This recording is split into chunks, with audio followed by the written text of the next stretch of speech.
everybody to the Tuesday show. How's everybody going out there? My name is James Chen, and I am joined alongside once again by Mr. Ultra David and Tubaware. How you guys doing? Woo, I'm doing great, James. Big energy. I'm feeling good. I'm happy to see that you're all pumped up as well. What about you, Tubaware? Give me that energy, buddy. Thanks for keeping it up. Thanks for keeping up your end of the deal. I'm a real wild card. You don't understand, David. You don't understand. I appreciate that. All right, here's what we're going to be doing. You can check it out on the side for yourself. But if you can't do that, we're going to be talking about the Nickelodeon All-Star Brawl. It exists. The LG UltraGearFight Night and the stuff that happened around that and surrounding that. We'll talk about EVO 2021 Showcase and also have special guests, Tom and Tony Cannon. Talk about EVO. Crazy. Very cool. Very much exclusive here on Ultra Chen TV. That's true. It'll be fun. We'll have viewer questions. Congrats in advance to everybody who submitted a question for the viewer questions of 5-5 because you all made it. Congratulations. You won. You did it. Everybody did it. There's only 2 submissions, so congratulations. I thought we had 3 questions. No, we have 3 questions. No, that was one from the previous week that I put on there temporarily and decided to take off. That was not actually a new question. Oh, no. We're going to be talking about Strive numbers. Who made it into heaven? We're going to be talking about CPT. We're going to be talking about EVO warm-up, and then we'll get to the mailbag. But let's start by talking about the Nickelodeon All-Star Brawl. Big news today that I had no expectation of. You know who I think had an expectation of this? Who? Let me quote this important tweet from last week that will say who. I will ask again. Who would everyone main in a 90s Nick at Night fighting game? Stephanie Brownback. Nailed it. Knew exactly what was going to be the point of discussion for the coming week. Whoa. Wow. Right. Amazing. Tweets that aged well, dude. Yeah, exactly. Yeah. It's a platform fighter. It's up to 4 simultaneous players. It uses Nickelodeon characters. I mean, what do you want? Like, it's classic characters. It's more obscure characters. It's characters from all over the timeline of Nick games. So here's a brief rundown of what we know. So there's going to be Danny Phantom from the eponymous Danny Phantom. There's going to be Zim from also the eponymous Invader Zim. There's going to be Reptar from the Rugrats. Helga from Hey Arnold. Lincoln Loud and Lucy Loud from The Loud House. Oblina from Real Monsters. Patrick Star, Sandy Cheeks, and SpongeBob SquarePants from SpongeBob SquarePants. Powdered Toast Man from Ren and Stimpy. Powdered Toast Man. Nigel Thornberry from the Wild Thornberries, and Leonardo and Michelangelo from Teenage Mutant Ninja Turtles. There may be others. I mean, there will be others. The Twitter account for the developers was like, yeah, there's going to be others. We don't know which ones they're going to be. 6 other characters is what they said. We'll see which ones those end up being. It's going to feature 20 stages based on Nick's shows as well. Interestingly, it reportedly has rollback netcode as unsupported platforms, whatever that means. Platforms. That's right. As we're going to be talking about this forever, according to the timer down there. And it reportedly also has wave dashing as well. So it's intended to be, I would imagine, a competitive game. They're thinking about that kind of stuff. It's from the devs who made Slap City, which has that kind of stuff as well. Have you guys ever played that game? No. No, I've seen it played, and I've heard good things about it. So yeah, same. Hopefully they did something cool with the Nickelodeon game. Definitely, yeah. So we don't know that much about it. Otherwise, there was a little trailer where it talked about it a little bit. I'm very curious to see what other characters are in there. Because some of these choices I think are cool. Am I happy to see Powdered Toast Man? Yes. Is Tubbleware happy? Yes. You already know that. But from Ren and Stimpy, Powdered Toast Man and not Ren and Stimpy? Or I don't know, a couple of other potential characters from that game? I just think that would be weird if it wasn't also Ren and Stimpy. I mean, you mentioned that, David, but there could be the case of the fact that maybe they don't have the rights to Ren and Stimpy anymore. Ren and Stimpy went to MTV. It was on Comedy Central, I believe. Like, maybe Nickelodeon sold those rights, but they got to keep some residual characters. Maybe there's some ties in who can make Ren and Stimpy video games. We don't know. I mean, that's another thing. Like Doug, everybody's, where are the Doug characters? Yeah. You know, where's Speeder? Blah, blah. Doug isn't owned by Nickelodeon. That's owned by Disney now. So you're not going to see any Doug characters, most likely. So there might be some disappointments like that. I'm really hoping that Ren and Stimpy are ice climbers type characters, and they're in the game, and they just haven't been shown yet. That's what I'm really hoping. no. But Dude, no. That is Phil and Lil from the Rugrats. fighting babies? Yeah, as ice climbers type characters, obviously it's those two. I don't know if why you you can guys get away aren't with all- fighting babies. I can't I believe feel like that's Red all Card's the something only we do. choice. You No, you no should all way. be praising me for that pick. I think I don't want to hit babies. I think it's genius. Look, I feel like that this is the closest I'm going to get maybe to the possibility of having the Avatar / Korra fighting game, right? Like, I feel like that they've got to get added in here, so... You would think Aang would be in there, yeah. I could see that. Yeah, I mean, it's funny to see people talk about this because so many of the people who are like, obviously I'm friends with and follow on Twitter are like, more or less my same age, maybe give or take 10 years or something. But most of us are like, oh, sick, Powdered Toast Man, or Yeah. Leo and Michelangelo, or even Helga, or even like Reptar. That's cool. SpongeBob, even, you know? Yeah, even some people are like, oh, SpongeBob. I like SpongeBob. I was, I think, already in college or at the end of high school when it started. But like, somehow I ended up watching it enough. My brother's a lot younger than me. Maybe that's how it was. So, but I like it. I don't know anything about Invader Zim. I heard it's cool. I never watched it. I don't know anything about Danny Phantom. I've actually never heard of the Loud House before. I had Me to neither. Google That was brand new for me. Lucy Loud and Lincoln Loud. That was brand new for me. That was quite a little lesson in how like separated I am from pop culture. Was to just be like, oh, they're famous enough to be in this, and I have never even heard of it once. Now, isn't there Yeah. a real Monsters character in there? Didn't you say there was one? There is an Our Real Monsters character, yeah. It's Oblina. Oblis? Yeah, Oblina. Is that the one that was voiced by Christine Cavanaugh?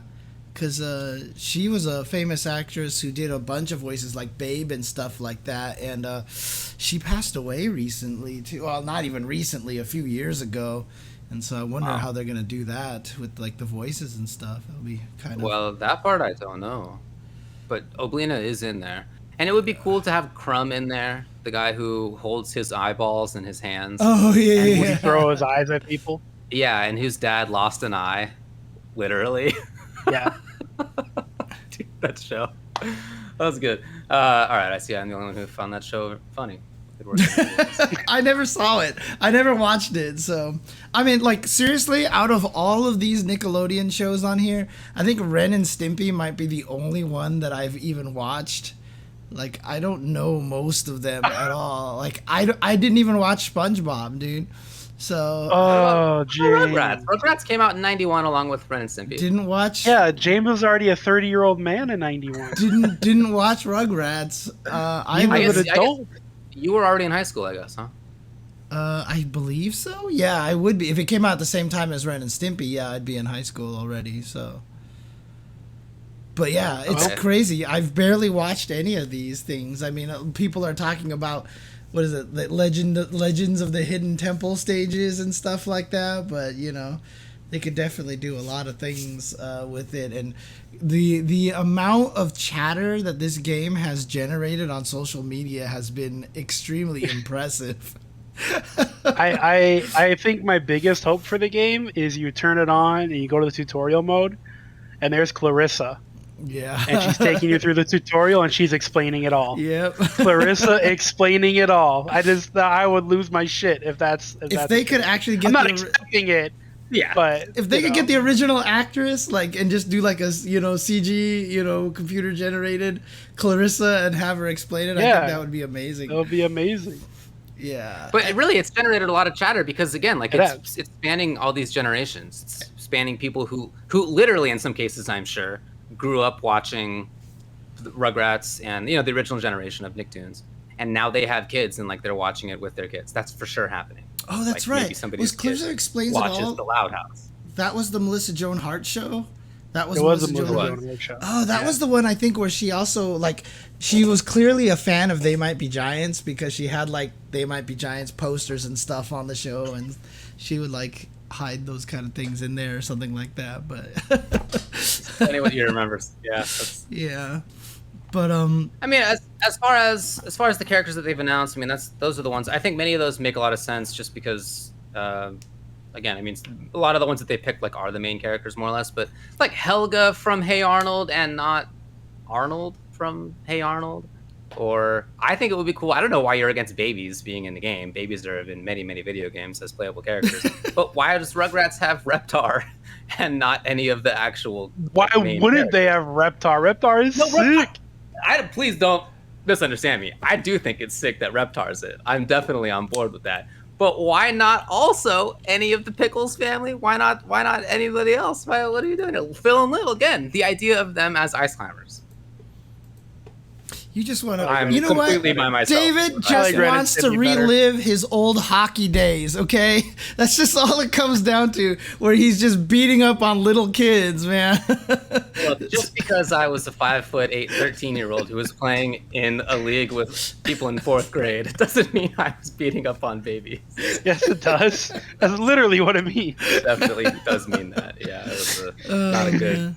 I mean, but arrangement. the thing about it is, though, I mean, I think a lot of the excitement also just comes from the fact that, like you mentioned, it seems like they're actually like really paying attention to this. Like it's going to have GameCube controller support. I was reading about that, and it, like you said, the rollback net code, and I don't know, like the wave dashing. Like it almost feels like they're trying to create their own Melee or something. Except, I don't know. You saw that that clip of Patrick's command grab or something like that. Like he's like sailing up at the top, Nigel's down here, and he just goes like right up there and gets tossed. So yeah, we'll see how that works out. But yeah, right. GameCube controller support, dude. That's crazy. Yeah. It's true. Yeah, I mean, yeah. it seems like they're intending to make it a competitive game. It doesn't seem like it's just supposed to be a bunch of jokes, which is cool. Yeah, talking about the stages, there's a lot of really cool stage ideas that I've seen bandied about. The idea of a Stoop Kid stage is actually hilarious. I like that one a lot, Neko Joe. But you in that trailer, you saw a stage for the Flying Dutchman's shit from SpongeBob, which was cool. That's a good call out. A lot of good ones. A lot of good ones potentially from Ren and Stimpy that I think would be hilarious. The tall burning building with Mr. Horse falling down would be great. That's one that I thought of. Just have a spaceship with the red button. If anyone touches the button, the stage just disappears. It just the match just ends. Nobody wins. Yeah. The game actually just softbox. That would actually be hilarious. Oh man. Well, do you guys what like as far as all right? So I'm trying to think of a good way to word this. It didn't look like a very high budget game. Okay. So what are you guys expecting out of this? I mean, it just got announced. It comes out in 3 months. We had never heard anything about it before. It wasn't the prettiest game I've ever seen. It didn't seem very high budget. Should we expect a lot out of this, or should we kind of just take everything with a grain of salt when it comes out? Yeah, I don't think that I'm expecting it to be. It seems like they're intending it to be competitive, and it seems like they're intending it to be fun and funny, but I don't think that I would expect it to have like fantastic graphics or like some detailed story mode or whatever. I think it's going to be, these characters are going to be beating each other up as here's the story mode. Oh, Nickelodeon characters, what? No story, just they're going to have a blast. And yeah, as far as graphics, I'm not really expecting much. Conceivably, it could be a situation like how Power Rangers Battle for the Grid came out and it didn't look good, and over time they've improved how it has looked a lot, and they've improved the sound on it, and they have added a bunch more stuff and more characters and yada yada, and could be that kind of thing is in their future too. But yeah, I'm not going into this expecting the world. I'm basically expecting because since it's rollback, I'll get to play against friends in a game that we are going to find fun and funny. That's about my expectation level. Yeah, I mean, the way the FGC works, though, I mean, I know we say we don't have to have graphics, but there's an extent of having something that's cartoony and passable as opposed to let's take all these cartoony characters and try to make them look as realistic in blah colors as possible, but I mean, look, we've played Sailor Moon, we play all sorts of crazy games. I think if this game is fun and the presentation is just designed to be silly enough, I can't see why people wouldn't get used to it. And I mean, I think it would be a cool addition. Obviously we've had the conversation before, FGC, Smash, are we separate? Are we together? Whatever. I mean, for the Smash events, the Smash specific events, it would be cool to have more, even more side games for them to play just besides Smash. So, and I'm sure it's coming out on a ton of platforms too. So everybody's going to have access to play it. That's definitely a plus. They didn't mention anything about crossplay, did they? No, not that I've seen. Okay.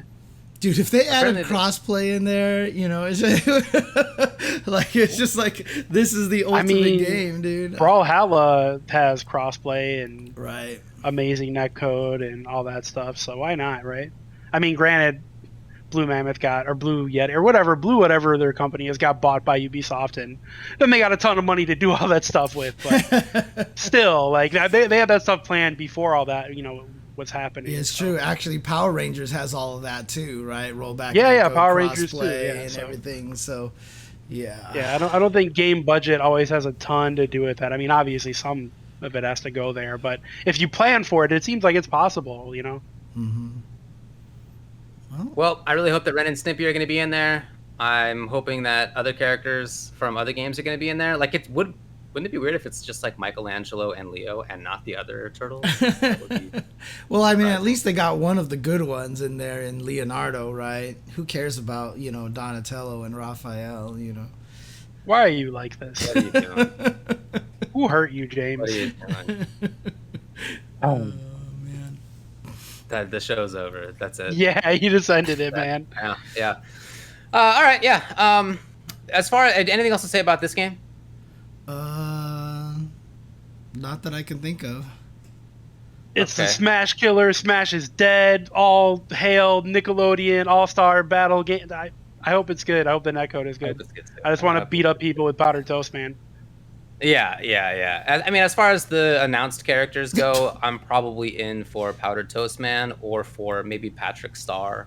I could see myself playing. He seems like a dingus. I mean, if he has that vacuum for a command grab, that's like very Zangief-like from old school days. I mean, that might be the way to go. So, yeah, totally. Okay, with the last couple minutes here, last week we had a 5-5 matchup submission that we didn't get to that I was wondering if Tobo maybe you can just answer now because it's very related to this. Why is it that Brawlhalla, arguably the most successful platform fighter after Smash, is so removed from the bulk of the FGC? Can or should we look at changing that? I think this is kind of an interesting topic in the light of this game's discussion. So, very quickly, to explain this in 2 minutes, Combo Breaker 2016 was the first offline major event for Brawlhalla. I'm the one who made that happen. I got in touch with their community manager at the time, Ryven, who is my friend Dan now. We got together with Foda, and they literally made like 32 cherry pie little consoles, and they loaded up like thousands and thousands of drivers for controllers so that everybody could plug their keyboard and mouse or their controllers in. They did this all on their own, like, ambition. We didn't give them any extra money for it. We just gave them space to have Brawlhalla at Combo Breaker. And it ended up getting like 200-something entrants, blah, blah, blah, blah, blah. But anyways, the reason it doesn't work that way is because their net play has always been fantastic, and it's way too hard to rig up 32-plus computers for an open bracket event. It's just too hard. Granted, now the game is on console. It's not that big of a deal, blah, blah, blah. But the issues comes if there's a lot of keyboard mouse players for that game. They can't play on console. Like, it's just easier for them to run tournaments online and then have invitationals in person. That's what everybody's been trying to tell people when they say we should move to PC for fighting games, is that you can do it on a small scale, but doing it with thousands and thousands of entrants, it's not possible. It's not. You can't do it. But yeah, that's all I really like. That's the the long and the short of it is I helped them start their esports stuff, and then they took it and they went to final round. They went to CEO, and they do these offline events now, but it's kind of its own thing. It's not really Smash. It's not really FGC. It's just Brawlhalla. It's just their own thing. They do have events at some tournaments. They were at They do. CEO. They were at Do they DreamHack as well. do they actually run, like, do they actually play it at most Smash events, Brawlhalla, or do you know? It does get played there, yeah. I mean, and a lot of like, if they're not officially hosting it, it'll get side hosted or whatever, side evented or whatever you want to call it.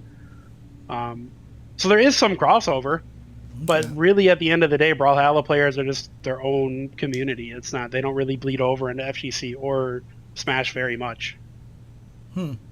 I mean, it kind of reminds me, like, relative. I mean, like, you know, there is a little bit of a tie-in here, but I remember the first year that when Dead or Alive came out on 360, it was the most played online game at 360, and so we included it at EVO, and then nobody showed up to play it at EVO. Jason Cole slept his way into a top 8 at EVO West, I believe it was. Like, literally, he slept his way into the top 8, and it was because the players got used to playing it online, and so it wasn't like something that, you know, they didn't have that go offline thing. So one of the reasons why Smash is successful is because, you know, people don't talk about the Melee was only offline, and so it kind of created that kind of culture for them, you know, so it's interesting.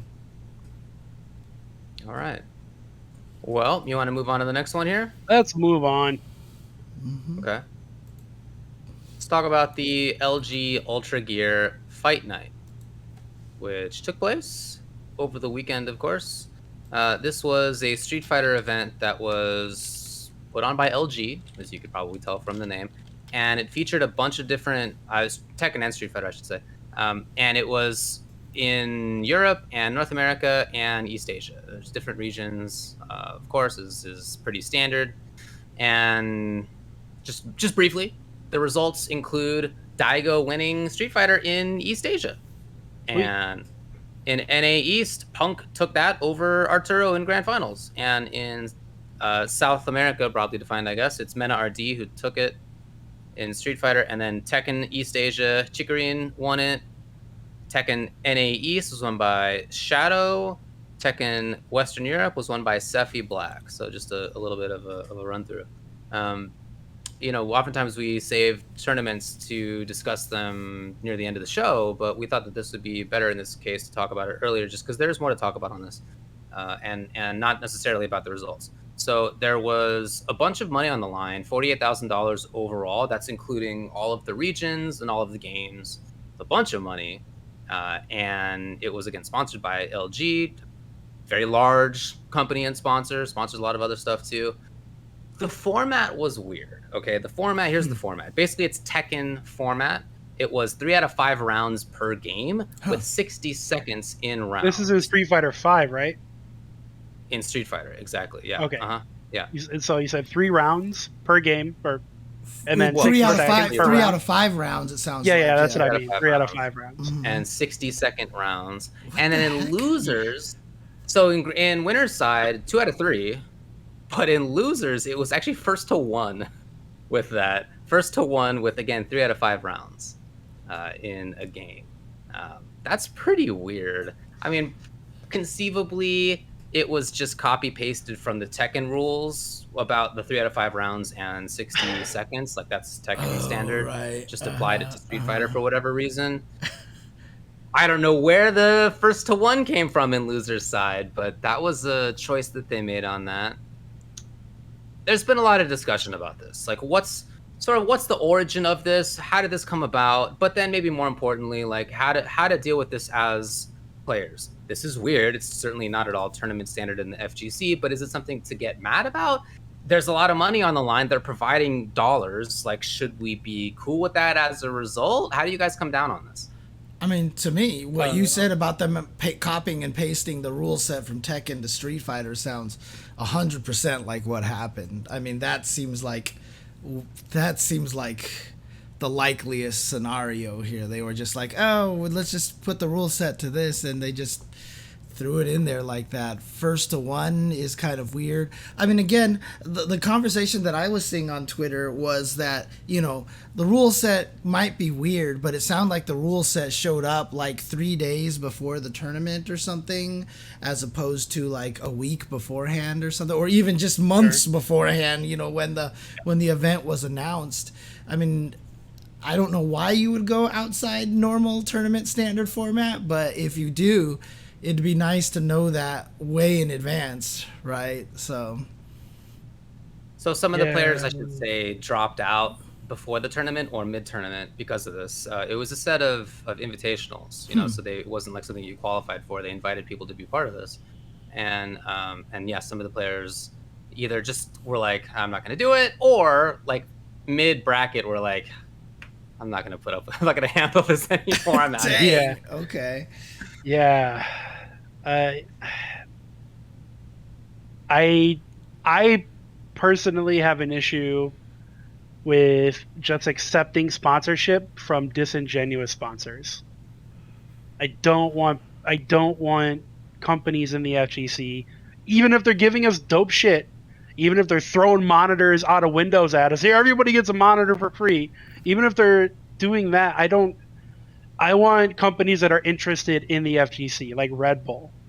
You know, stuff like that is awesome, where they've done their research and they actually, even if they don't care, they do a real good job at pretending to care. Like, you know, like that's what I want. I want brands that are interested in seeing us grow. So when you're sponsored by them, it's more of a partnership and you want to grow with each other and do great things together. Like, that's dope.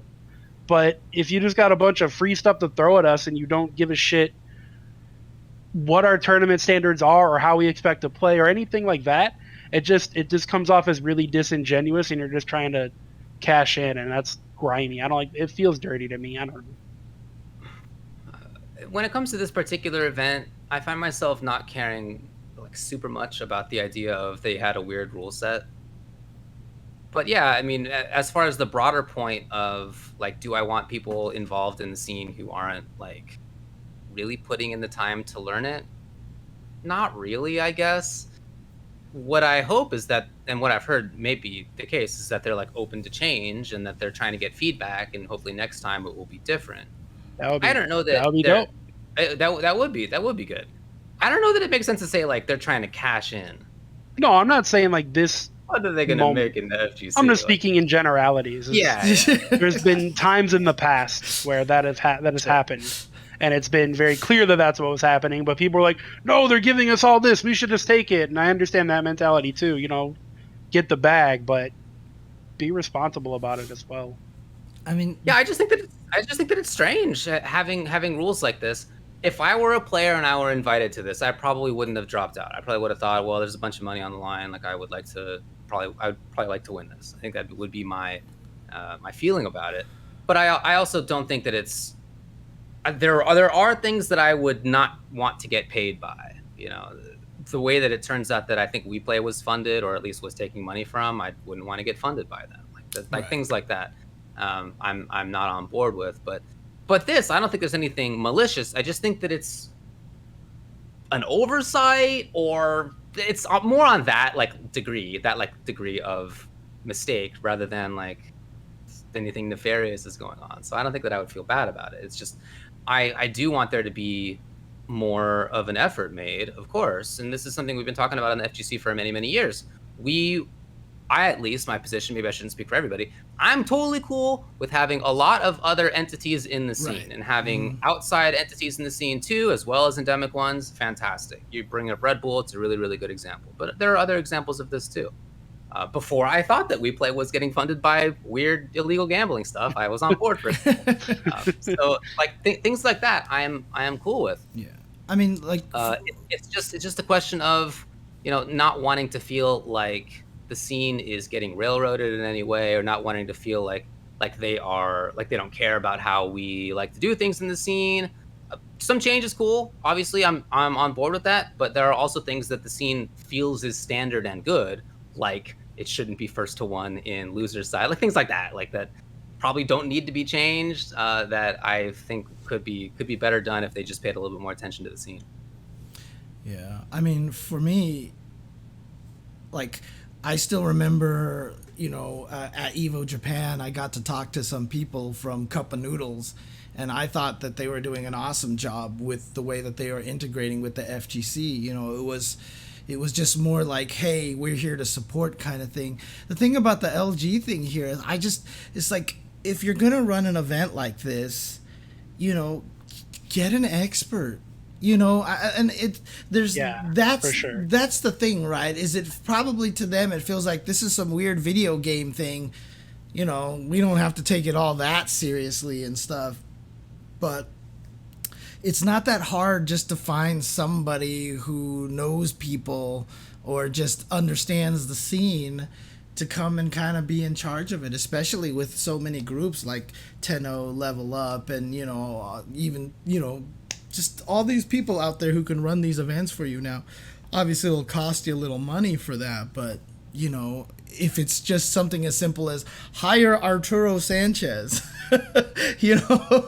to come and run an event kind of thing, I just feel like there's so many resources out there. I just feel like there's a little disconnect, or maybe just a lack of seriousness, I guess. Like I said, I don't want to make it sound like they're like, psh, whatever. Like, they probably took it seriously, but they probably didn't realize how serious it is within the scene itself that we have like these hardcore rules and stuff like that. So they spent $48,000 on prizes. So if they had instead put a couple of those, or just even it out to 50, I don't know what LG's budget like, but in my head it's gigantic. I don't really know. If they had put some tiny percentage of that towards having somebody like that involved, maybe things could have been avoided. Yeah. Well, I mean, definitely could have. Seg has the best answer in the chat right now. Is the problem is they probably hired someone who called themselves a video game expert. There was probably somebody out there. I got it. I know how to do this. I can do it just fine. Fake it till you make it kind of thing. You know what I mean? Or maybe they really thought that they did know what was going on and they just really didn't. So I don't know if you guys spend much time on LinkedIn. I don't. But whenever I go up there again, every time there are so many people who pretend to be esports experts on there, who I've never heard of and who definitely don't do anything in esports. Maybe they like video games and esports, but as far as like, are they esports consultants? Absolutely not, or shouldn't be, I guess I should say. And that's like a running joke when it comes to people who are sort of more in the know on production side and even player side, team side. Has been a running joke for many years. On the lawyer side as well, like people pretending to be the experts who actually aren't, who are just trying to fake it till they make it or whatever it is. Mm-hmm. Are you saying I can make a LinkedIn profile and call myself a lawyer and get myself some clients? Is that what you're telling me? Okay, maybe not a lawyer, but if you are a lawyer, you can make a LinkedIn profile saying, hey everybody, I'm a lawyer and I'm handling esports law projects. Even if you've never done that before in your life, you could say, I'm handling it. You shouldn't say I have handled it. That's not true. But you could say that you can do that, right? Like, that's conceivable. And I've seen that, and I know a lot of other people who have seen that kind of stuff as well. I don't know if that's what happened here, to be clear, but well, David, you've inspired me. I'm gonna go make a questionable LinkedIn page after this. There really are a lot. I'm not kidding. I'm gonna get me an esports gig. I finally figured out how they do it. No, that's what we were saying, 16-bit. Yeah, they probably just copy and pasted the Tekken rules right in there, unfortunately. Yep, most likely. So. But, there's some discussion as well, just to maybe put a finer point on it, that maybe we're giving up opportunities by being overly critical about the rules being bad, about, the players pulling out because the rules were different. Like, some of the rounds were weird, right? Like, players won by timeout quite a bit in the Street Fighter tournament, which is not something that you tend to see. Daigo had a game where he won all 3 rounds by timeout. Bummer. Well, good strategy, Daigo. You know what he was doing. That actually does make strategic sense for Guile to do. He knew what he was doing. That does make sense, yeah. I mean, look, Daigo just misses... Daigo misses Street Fighter Cross Tekken too, so there you go. Oh, man. are we giving up opportunities? Are players giving up opportunities? Are broadcasters, commentators, the There scene in general, are they giving up is opportunities by doing there this? is no proof that this would alter the future to us not getting opportunities because some people dropped out of this invitational and some fans didn't like the rules and there was some complaining. There's zero chance that this would ruin future opportunities. I think there is no proof. I think Arturo or anybody else who's saying that people should be more grateful and kind of suck up to these new sponsors because they screwed up and be easy with them, I think that's whack. I think that's super whack. I think we should be honest and tell them, like, hey, we don't have to be assholes about it, obviously.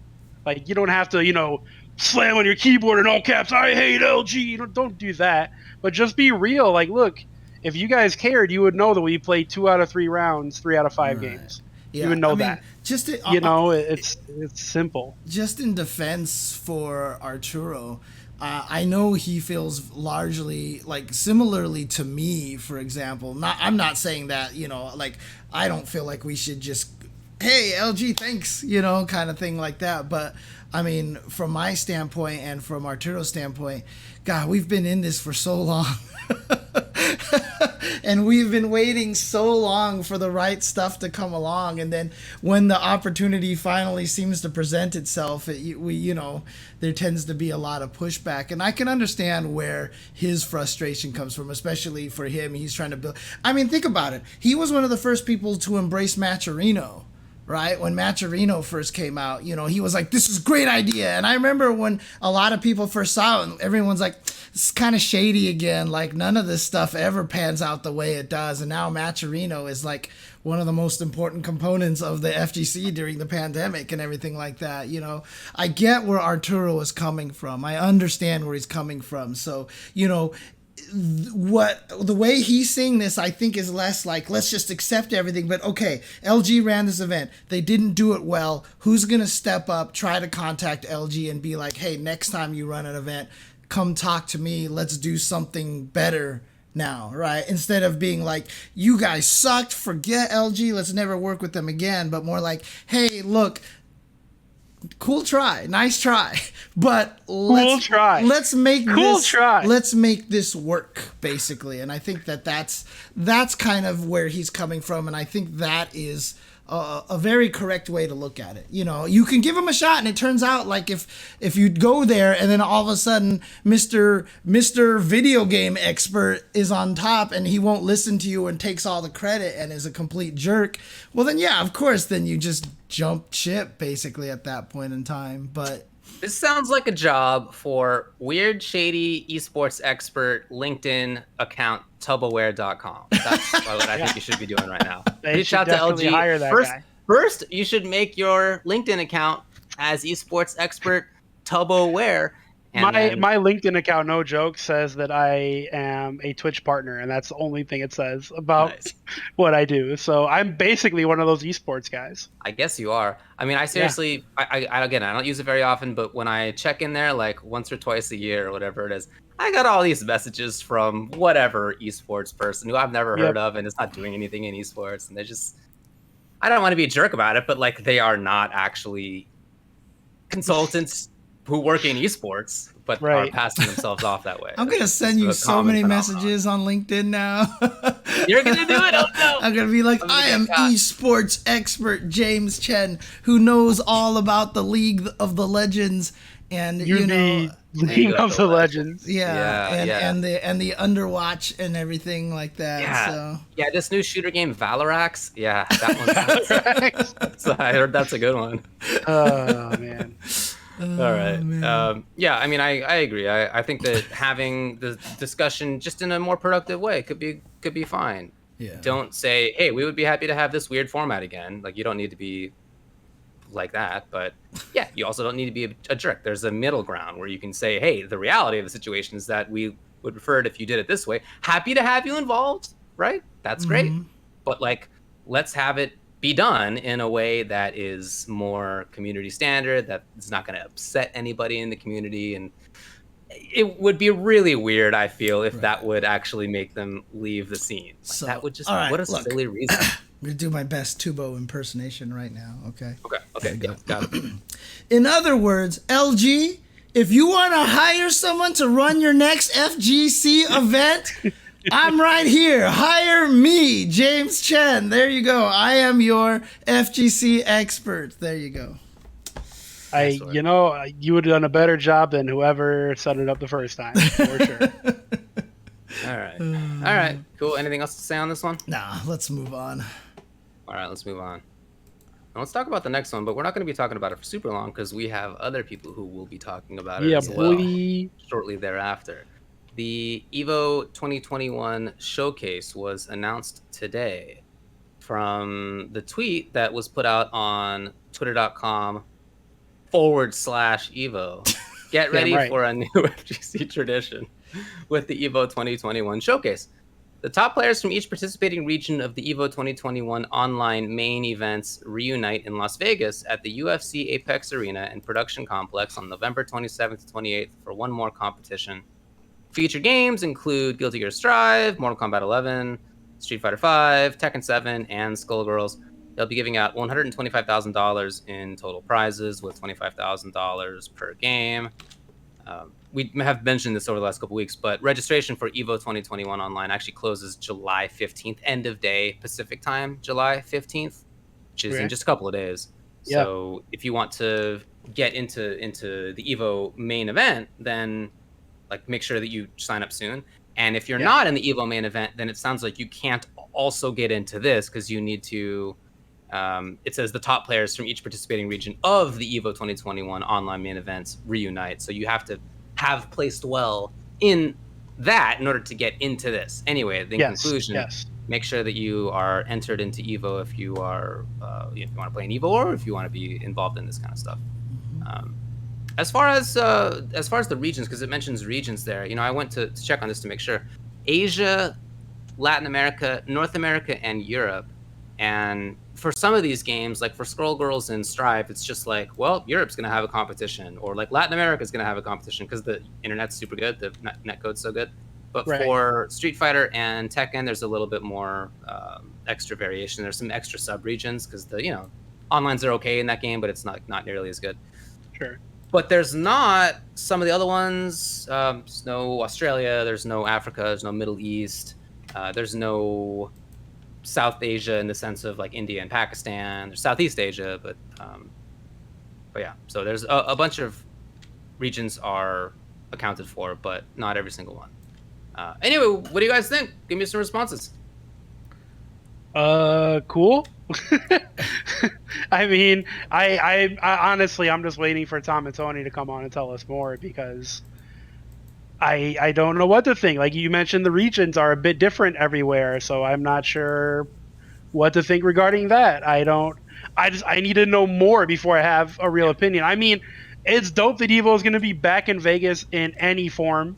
It's dope that they're going to be in person playing the games, for the finals. Like that's really cool. And there's a bunch of money on the line, I think, for each game. So awesome. Like all those things are great, but I just want to know more.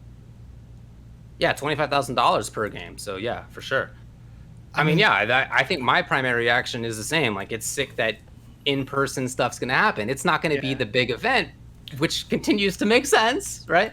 As much as I wish it was not like that, like I still totally understand why that didn't happen. Hopefully next year. Hopefully next year, but it is at least nice to know that there will be something. And that will be in an area, in a place that's more accessible to many of us. I don't know if there's even going to be, I guess we'll ask, maybe, I don't know if they can even say, if there are going to be in-person spectators allowed at that. But in any case, if not, like it will be cool to have events like this. And if it's a tradition, which is what the tweet says, it says, get ready for a new FGC tradition. Here's a lawyer brain for you. Does this imply that it's going to be a running thing? It'll happen every year. It's a new tradition. What else would that mean? Huh? I mean, what this could mean is that August will have the normal EVO offline, but then we'll also have the, regional thing during the summer online as well. And then November, they fly everybody out for this exhibition-y kind of thing as well. They could do both. I mean, it's just cool to get a physical EVO presence this year, to have something like that. And I think that's really neat.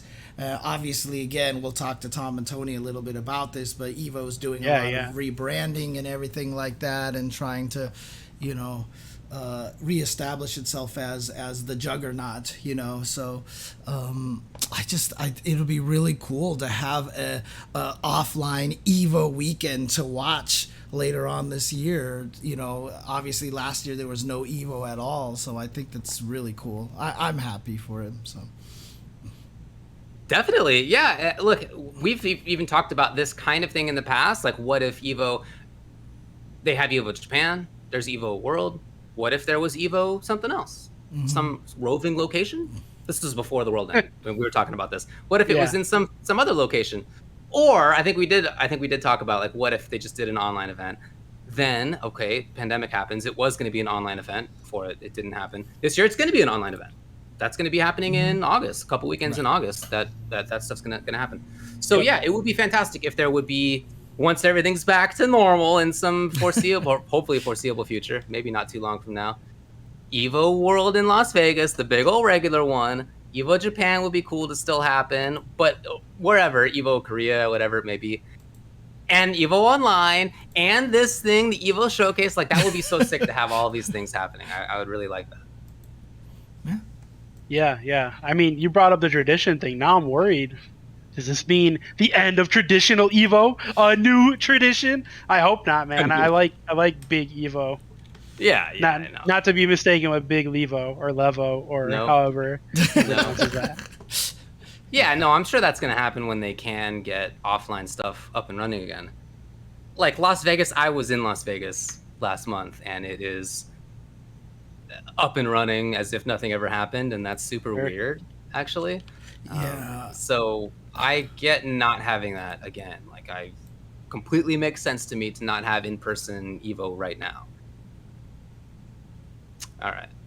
Anything else to say about this? Again, we're going to be talking about this more on the next segment as well. Yeah, anything else I want to say about it, I'd rather just ask Tom and Tony. Right, exactly, yeah. Because we can sense. we don't have to speculate. Right, yeah, exactly. Yeah. We go right to the next episode. Tom and Tony are probably watching this. They're watching it right now, and they're like, yeah. In These fact, guys. Look at this. It's Inkbot. Let me in. It's like, what are they doing right now? All right, should we just bring them on? Yeah, let's go to a break. Let's go to a break and let's bring them on. So we'll be right back, guys. Don't go anywhere. Tom and Tony Cannon, Inkblot and Ponder, coming up after this.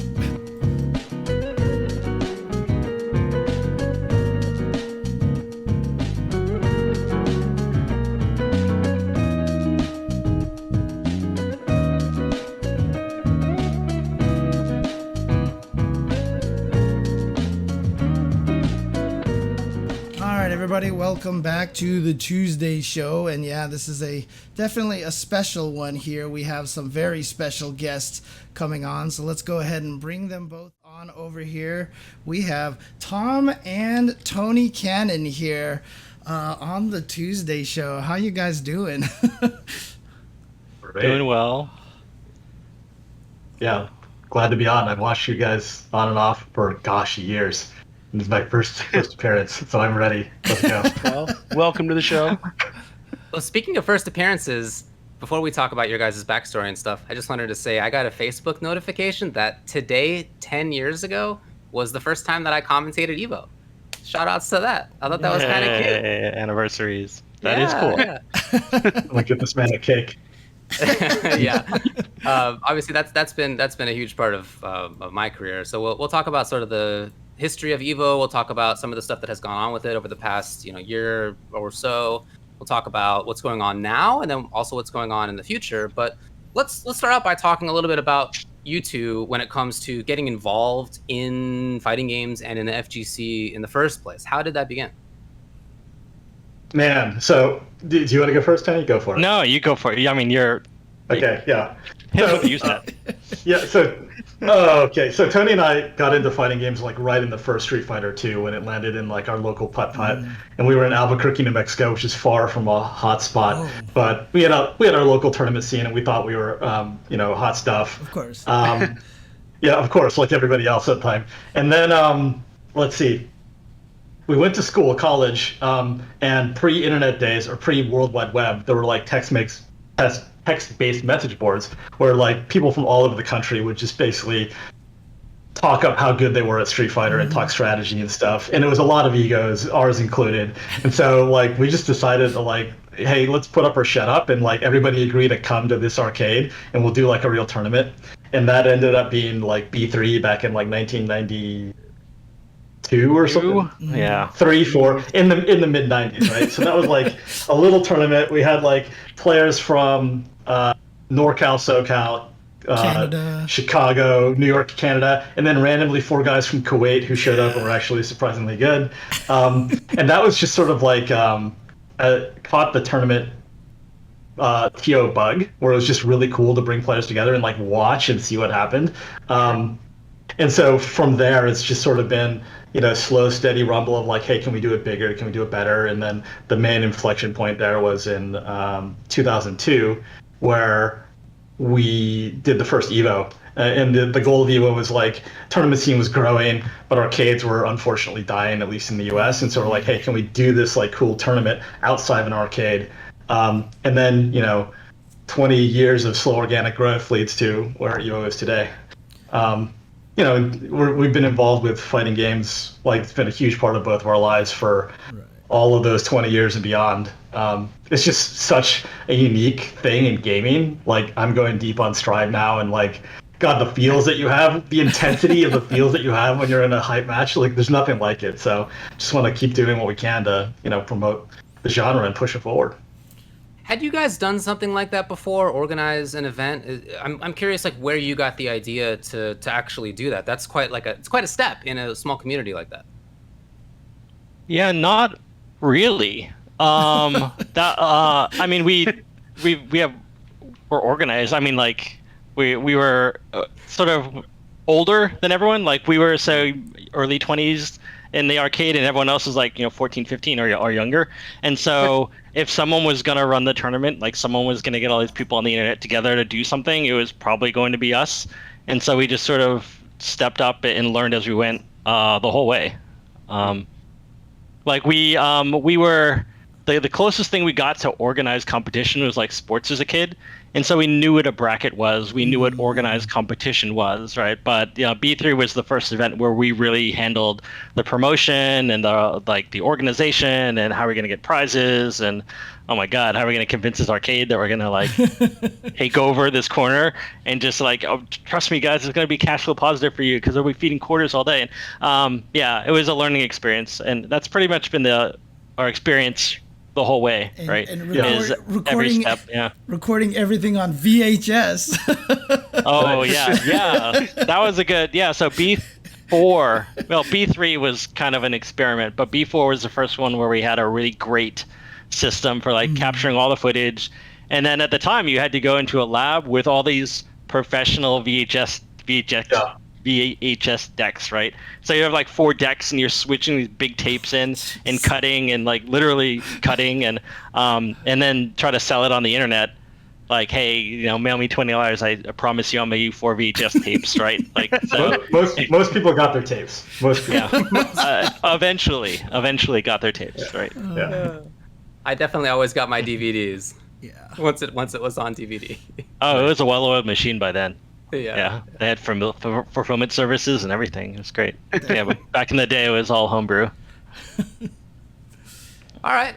So it has changed a lot, right? I don't know that we have time to go through the entire history of EVO, which is very, very long and that could be an entire a lot of stuff to say. Yeah. For sure. Before we go on, I just want to ask one question. Who won more between the two of you when you guys played? That's what I want to know. Oh, it was Tom. Like the first tournament we played in, like he got first and I got second. He played Daltham and Cheap. He pulled out new tech, right? Because people didn't know about deep hits or anything, deep hits. So I'd jump in with forward, and then he would throw it. He'd like take the hit and then throw me on recovery. Like, what is this bullshit? Like, no. So and that was pretty much the legacy. Like we went to school in California and hit Sunnyvale Golfland pretty early in our career. And Tom was on the grind. He was like taking the bus from school to get to Sunnyvale Golf Lion to like nice. Masters Chun-Li, and I was like, nah. I'm not that dedicated. So yeah, I put my efforts more into like event organizing and running and stuff like that, and Cool. Okay. and Tom was on the grind a lot more than me. Nice. Yep. Fair enough. All right, cool. Well, you want to move on to talk about Yeah. recent history for EVO? Okay, cool. So last year there was a pandemic. Well, maybe that's the wrong Still is. tense. Yeah. Okay. Yeah. Conjugate that differently. There's been a pandemic lately, and that of course changed plans for EVO. So you guys decided to do EVO online.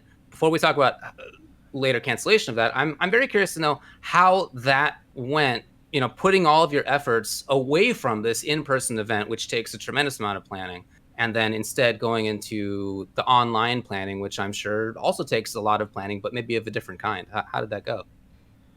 Yeah, I think the mindset there was seeing how the pandemic was hitting like locals and regionals and all the staff and the people who like, it's not only their summer, but you know, it's part or their entire livelihood, right? And so we wanted to do something to like inject a little fighting game back into the summer, and online was of course the only choice. And then that was something that was very new to us, and so you know, we leveraged the experts, like working with you know, Sag and his team, people who have run online events in the past, to say, hey, how can we pull this off? And they put together a great plan for us. And we were locked and loaded and ready to go. Felt really good about things, and then I'm tossing it back to you for the next step, I guess. But obviously things didn't go as planned. Yeah. Yeah. So, Okay, yeah, things did not go as planned. You guys ended up canceling. Yeah. And that came in the wake of revelations about what happened with Joey, Mr. Wizard.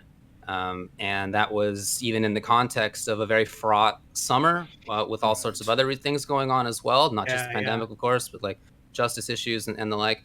That was a very active and very, very difficult time in many ways. So what, you know, I guess I should narrate a little bit more. People began to pull out. Some of the commentators said that they wouldn't go. Mm-hmm. Some of the players said so. People who were involved in running things said so. It sort of began to fall apart, it felt like. What was that process like for you? And just go into, you know, how you experienced it. Yeah, that was a pretty tough summer for all the reasons that you mentioned. You know, as we were grappling with some of the things that were coming out around the community and trying to figure out how can we respond, how can we like be part of the conversation to have those allegations hit, like you know, Joey, a member of our team, was really painful, and you know, the behavior there was completely unacceptable. Have, you know, a lot of sympathy for you know, people who've come out and come forward with their stories. And so when we were hit with that, the conversation immediately shifted to, like, of course EVO Online is canceled because this is not how we want to go into this kind of an event at all, for ourselves or for our partners. And so we immediately shifted to, you know, let's get to the bottom of this and clean up our own house, essentially. And so we've gone through the process, which is now complete, of completely separating, you know, Joey from EVO. So he's no longer participating in the company in any way whatsoever.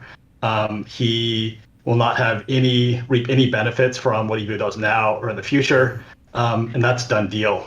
And so now that we put that behind us, we've really focused on working with our new team and focusing on what EVO has always been about, right? Which is building this unique experience that showcases what's cool about fighting games, and really how can we do a better job of making sure that you know, we are holding ourselves to the highest standard and creating intentionally a safe environment for all of our attendees and fans. Yeah, he was obviously integral to planning and running EVO, and had, my understanding at least is that he had been taking the lead on that for quite some time. How was it for you guys in not just the sort of emotional side of having somebody who did this kind of stuff, but in not having this third team member anymore? It's just you two. Like, how was that process? Yeah, so a little bit about that. Like Evo is much bigger than like the three of us back then, or you even look at like Mark and Seg and the Game Gen guys have been like really valued partners who've carried a ton of weight for years. And then you look at like our TOs who we've been worked with for years, like all of our volunteers. Like it takes a whole lot. It's the whole community that puts on Evo, and so there was an impact, right? When you have a leader in the company who you have to find a way to rework the way that things work. But the impact wasn't maybe as big as you might think, because the people that you see on camera over and over and over again are just sort of the tip of the iceberg of like the whole big team that runs EVO. And one thing that was great to see was the way that like the broader EVO team sort of came together, and we talked about this, and people were really, really honest about sharing how this was impacting them, and we tried our best to listen and like take those thoughts into account as we rebuilt. So yeah, like the operational side, like how do we keep doing this stuff? That was actually really straightforward. It was more of how do we like be a little bit self-reflective and figure out how we can all be better, because EVO attendees put a lot of trust in us, and we take it very seriously. We want to live up to that trust. Okay. I mean, I'm curious how things are going now. Obviously, there's been further changes, or maybe that was accompanying in how things changed. But what's leadership like at this point? Like, how are you guys in control? Like, I'm very curious how things are structured. Is Big Daddy Sony running the show, Right. or are you guys still running? We need to know. Cut right through it. Ask the question you need to ask. No, so Wait one of three the times. things, yeah, one of the things that's been clear for us for a long time is that we were sort of hitting an inflection point of organic growth. Like Tom talked about 20 years of organic growth, and EVO is like one of the most cherished esports events for the fighting game community. But it's really big. It's so big that it's hard to do an excellent job at everything you want to do on sort of borrowed time, everyone's favorite side project, right? And I think through the years, there have been times where I think we didn't meet my expectation of ways where we could have done better, and we'd been thinking about how do we bring on a really strong partner that could just bring a level of sophistication and maturity to the scene. And there have been those opportunities along the way where people have been like, hey, we can help you. And it's always come with this, and this is how you'll succeed in the future because we're going to change everything that made you successful in the past. Like that open bracket you run, that's a pure cost. The way forward is exhibitions or something. And so we've never really taken it seriously, right? I think in Sony, we found a partner who recognized that what we had was unique in esports and magical, and we really understood it, and they were interested in coming in to amplify it and take it to the next level, right? And provide the benefits that they provide as a very large company that's already super invested in fighting games, right?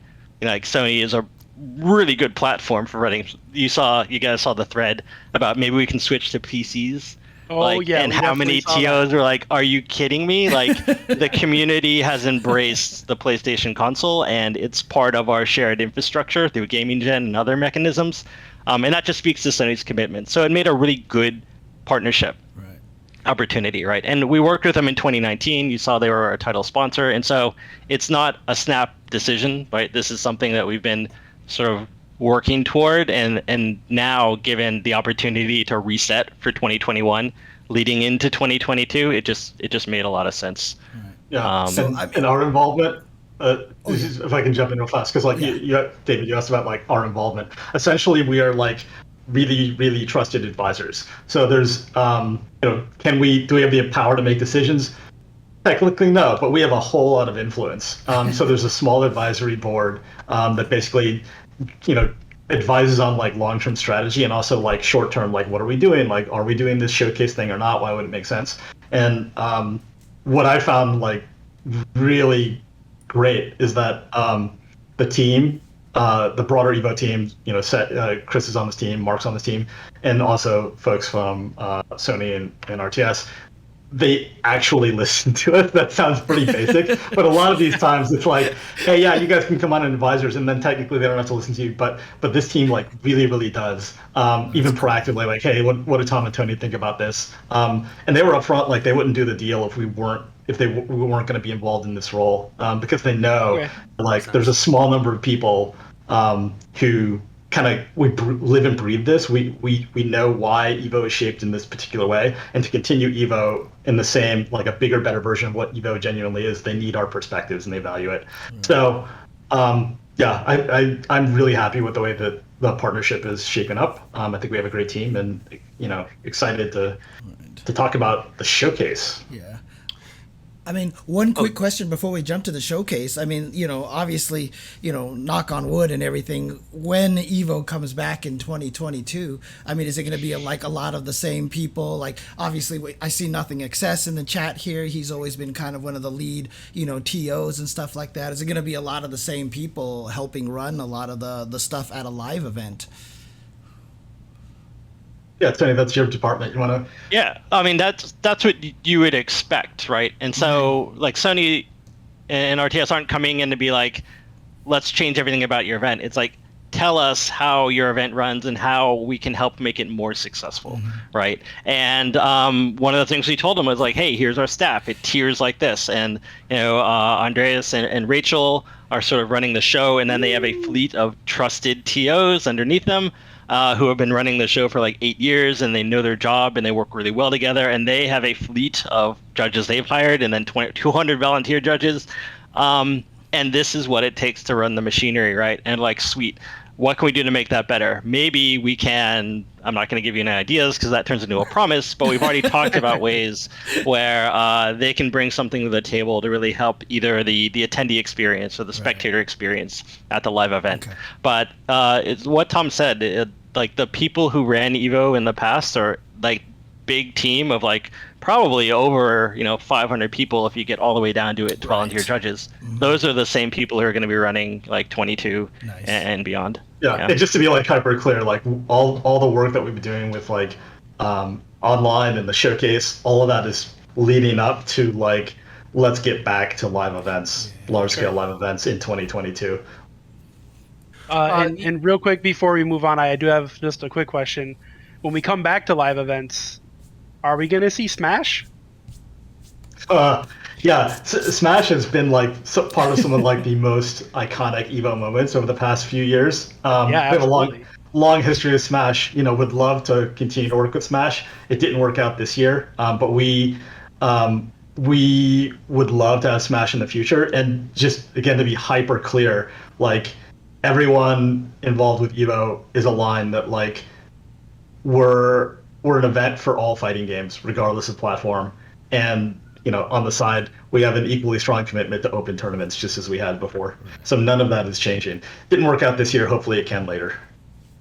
Okay, cool. I'm looking forward to the Nickelodeon All-Star Brawl being there. SpongeBob is OP. Okay. Well, let's talk about what was announced today, and let's talk about what's going to be happening in the future. Can you guys break it down? Yeah. So the showcase was actually, I think it was Seg's idea in the beginning, which is, hey, online tournaments are great, and the netcode for games is getting better, right? But there's still it's hard to have a really great competitive event around the world online. It's just like there's only so much netcode can do, right? And so let's have a separate event that is like an exhibition, but kind of like a finals, right? And so you're taking all of these champions from the regional tournaments, bring them together in a live event, which is more of a showcase of talent, right?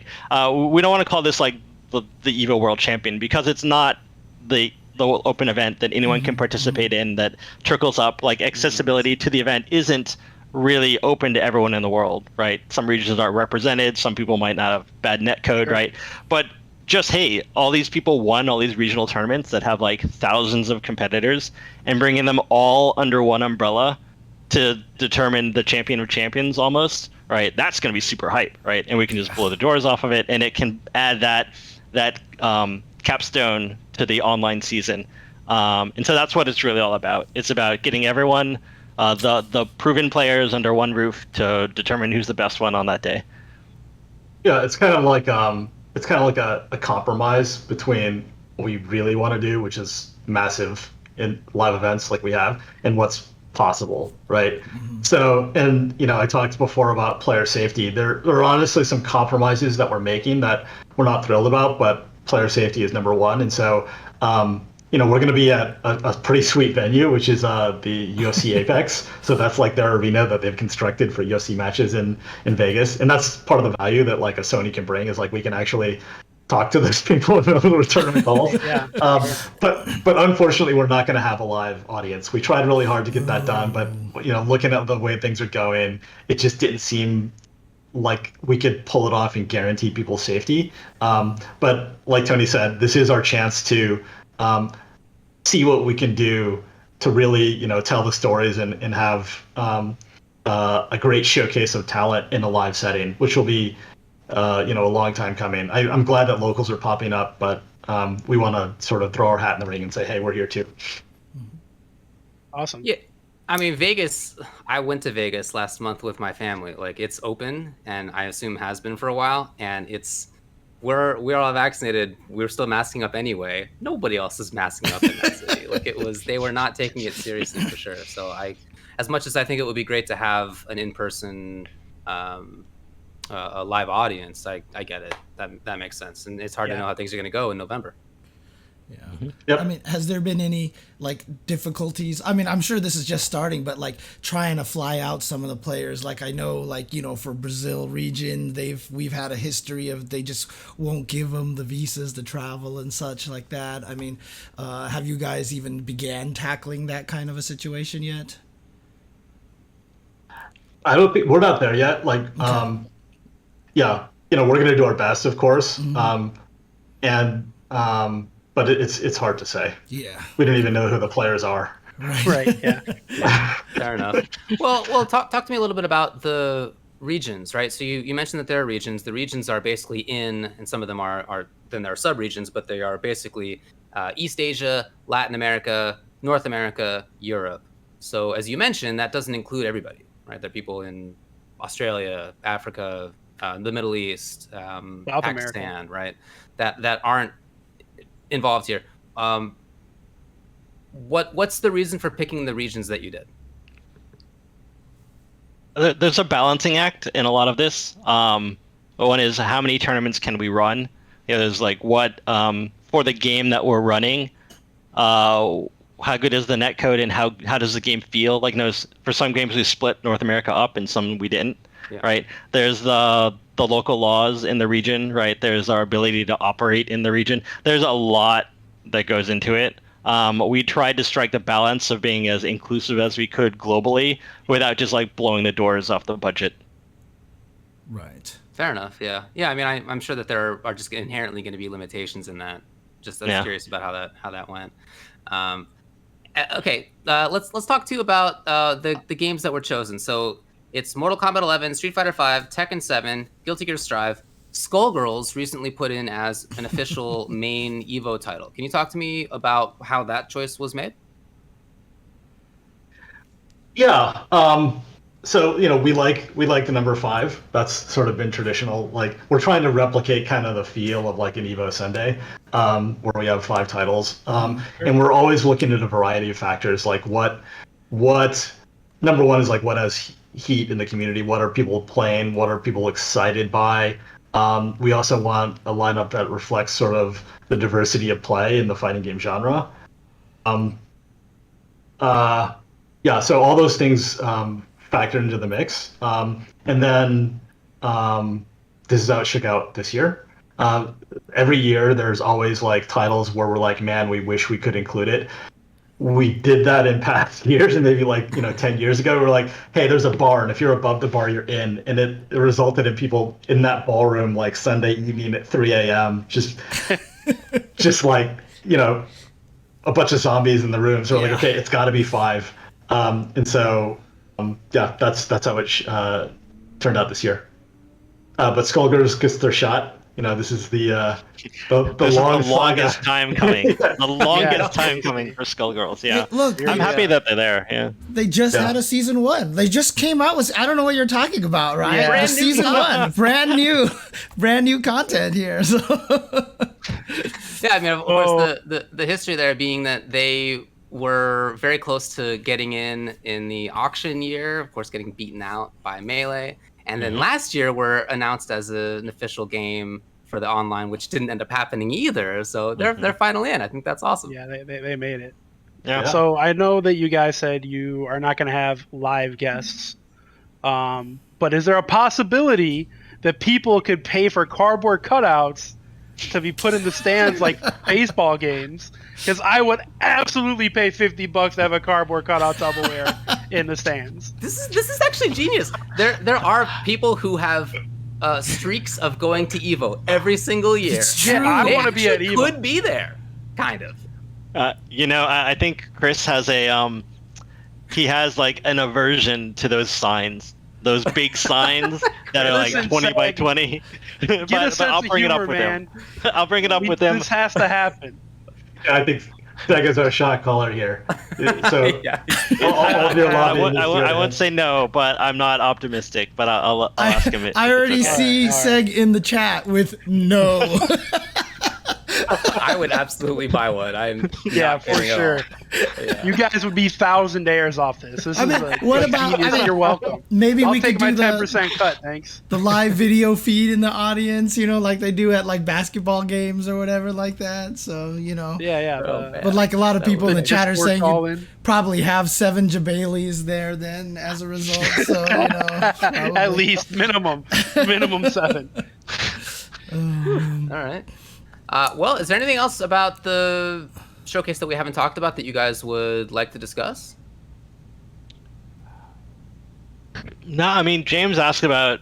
He had a theory about maybe, and I think David, you said something about like a new tradition, and so Yeah, we're yeah. also looking into 2022, and obviously we want the return of the live event, the big event, and we're thinking about how does online and things like the showcase contribute to creating sort of more EVO, right? Like EVO was hype for like 4 days, right? And the time leading up to it, right? But fighting games are getting really good online, and I think the community is getting both broader in sort of the diversity of fighting games and just more people who are interested in it. So how can we create sort of a more present feeling of EVO, right? Like basketball, it's not literally like June. It like starts in October and then it goes to June, right? And so how can we bring like online in the showcase and the offline event and create like a really great EVO season almost? Yeah, Wanna I jump think in? like this past say 12 months has been really interesting because we were forced online, and there's some good things about online and some bad things, right? I think for 2022 we are trying to figure out, and I think the FGC needs to figure out, like what do we think about online like going forward. I definitely think it would be a mistake to like lean away from live events. Live events are totally incredible and unique, right? So given if we're going to go back to live events, I think we should, like, what's the role of online tournaments? And so, what we're doing with EVO Online and the showcase and coming back big in 22, we're trying to like experiment with different things and see what lands, see what hits. And so, plus one to all Tony said, like, if we can have like other things going on at different times of the year that ladders up into the big thing in Vegas, that would feel good. We're also taking another look at Japan. We are committed to doing EVO Japan. This year, this coming like usual timing of February is probably not going to work out for obvious reasons. But we're working with the game publishers, having great conversations there, and trying to figure out like what makes sense to keep that Japanese event going. So we got a lot of things that we're playing around with, and I think over the next year you're going to see us do some new stuff. Some stuff will hit, some stuff won't, and we'll throw it away. But we're trying to envision like a world where you have both, like these big regional events, not just EVO, but like let's have all the regionals come back because they're sick, and then how do we augment that with like online or exhibitions or whatever else? Yeah, I mean, it's interesting. I'm curious what you guys think of this. I've often compared this argument of offline versus online, similar to the arcade to the console transition, which you guys kind of spearheaded at EVO. I'm wondering, I still have the video on a hard drive somewhere of you with the hammer on the joystick and everything like that. Maybe I'll find that at one point in time. But you know, do you feel like that's kind of a similar situation? Like, do you kind of see some similar parallels with that transition? I actually don't. I think that I understand the progression you're making, and it makes sense. But I think that's the wrong lesson, because like we were forced out of arcades. And it took us, gosh, a good 4 years to finally get an out of arcade experience that was as good as an arcade event. And then it was like an upgrade. I don't think that happens with online. There are things that you get at a live event that you're never going to get in an online experience. And so I think like if 5 years from now, like there are just as many tournaments or more tournaments, but they're all online and offline, I think we will have lost something like essential. Right. Yeah, I think poker is a really great example. I keep comparing fighting games to poker, and like you have online poker, and it has a role, and like you're not going to sit at 8 live tables at once, right? But a lot of people sit at 8. Like online has something to offer, but it's not going to replace live poker. I mean, it's just never, right? It's a different experience. Sort of the fidelity and the quality is just, they're not comparable. They're the same thing, but they're really different experiences, right? Yeah. That makes sense. Yeah. Speaking of fighting games, I heard that you guys are working on one. What's the deal? Is that happening still? Yeah, you're gonna get the hand on this one. Yeah, unfortunately, here to talk about EVO. So You got it. Yeah. For sure. I know you had to try. It was a good try. Worth a try. Had to try. Exactly. All right, guys. All right, Hey, you know thanks what? a lot for Hang on a second. All right, I've turned off the microphone to the stream now. You guys can totally tell us about a bunch of stuff right now. So We're off air. Well, thanks. This went really well. So what's going on with what's going on with the game? No. Hey, James, All right, ask him your question that you ask everybody before they go. Oh yeah, actually, this is a good one because I actually don't know the answer to this question. Where did Inkblot and Ponder come from? The handles. Where did those come from? Yeah, so mine, I'm left-handed. So in grade school, you write with a pen and you leave a trail of smudges behind you, right? So Inkblot. That's cool. That's a cool That reason. actually is. Why, thank you. Yeah. I had another handle that I used on Usenet, and it didn't fit in the IRC nick limit, so I had to come up with something shorter, and so I came up with Ponder. What are you pondering? And that's why you came up with Ponder. Yeah, what was the old one though? I think it was Wanderer. W-A-N-D-E-R. Yeah, it's like 8 letters, and I don't remember. Those are actually both cool names too. And I will also say that Proton Cannon is also excellent. Excellent. Yeah, I can't take credit for that one. That was like one of the old Sunnyvale Golfland dudes years ago. But yeah, I like that one. Hey, thanks a lot for coming on and talking with us. We really appreciate it. Yeah, we appreciate it for sure. Yeah, thanks for the Happy to be here. opportunity. Thanks for having us. Yeah. Yeah. For sure. Take care, guys. Hey, when that fighting game gets ready to come out, you're more than welcome to come back on here and talk about it. Yeah. More than welcome. Okay, All right. we can We'll see make you. that happen. We'll see you in 5 years. I'm still trying. Oh, you're relentless. Okay, bye, guys. All right, guys. Peace. All right. Once again, thank All right, you for cool. Tom and Tony coming up on here. Sorry, guys, we tried to squeeze out some of that, No, it's- Project L Yeah, stuff, come on. but we're gonna have to hold that L for now and move on to the next topic. So, Very cool to hear from them. I'm glad things are going well on their end. Yeah, for sure. That was cool. Definitely. All right. Well, let's get to, as you just said, the next segment here. To the 5-5 matchup where we talk about whatever's going on in fighting games. Viewers ask us questions. We pontificate. We bloviate. You guys know the verbs. However, we have to ponder things, there you go.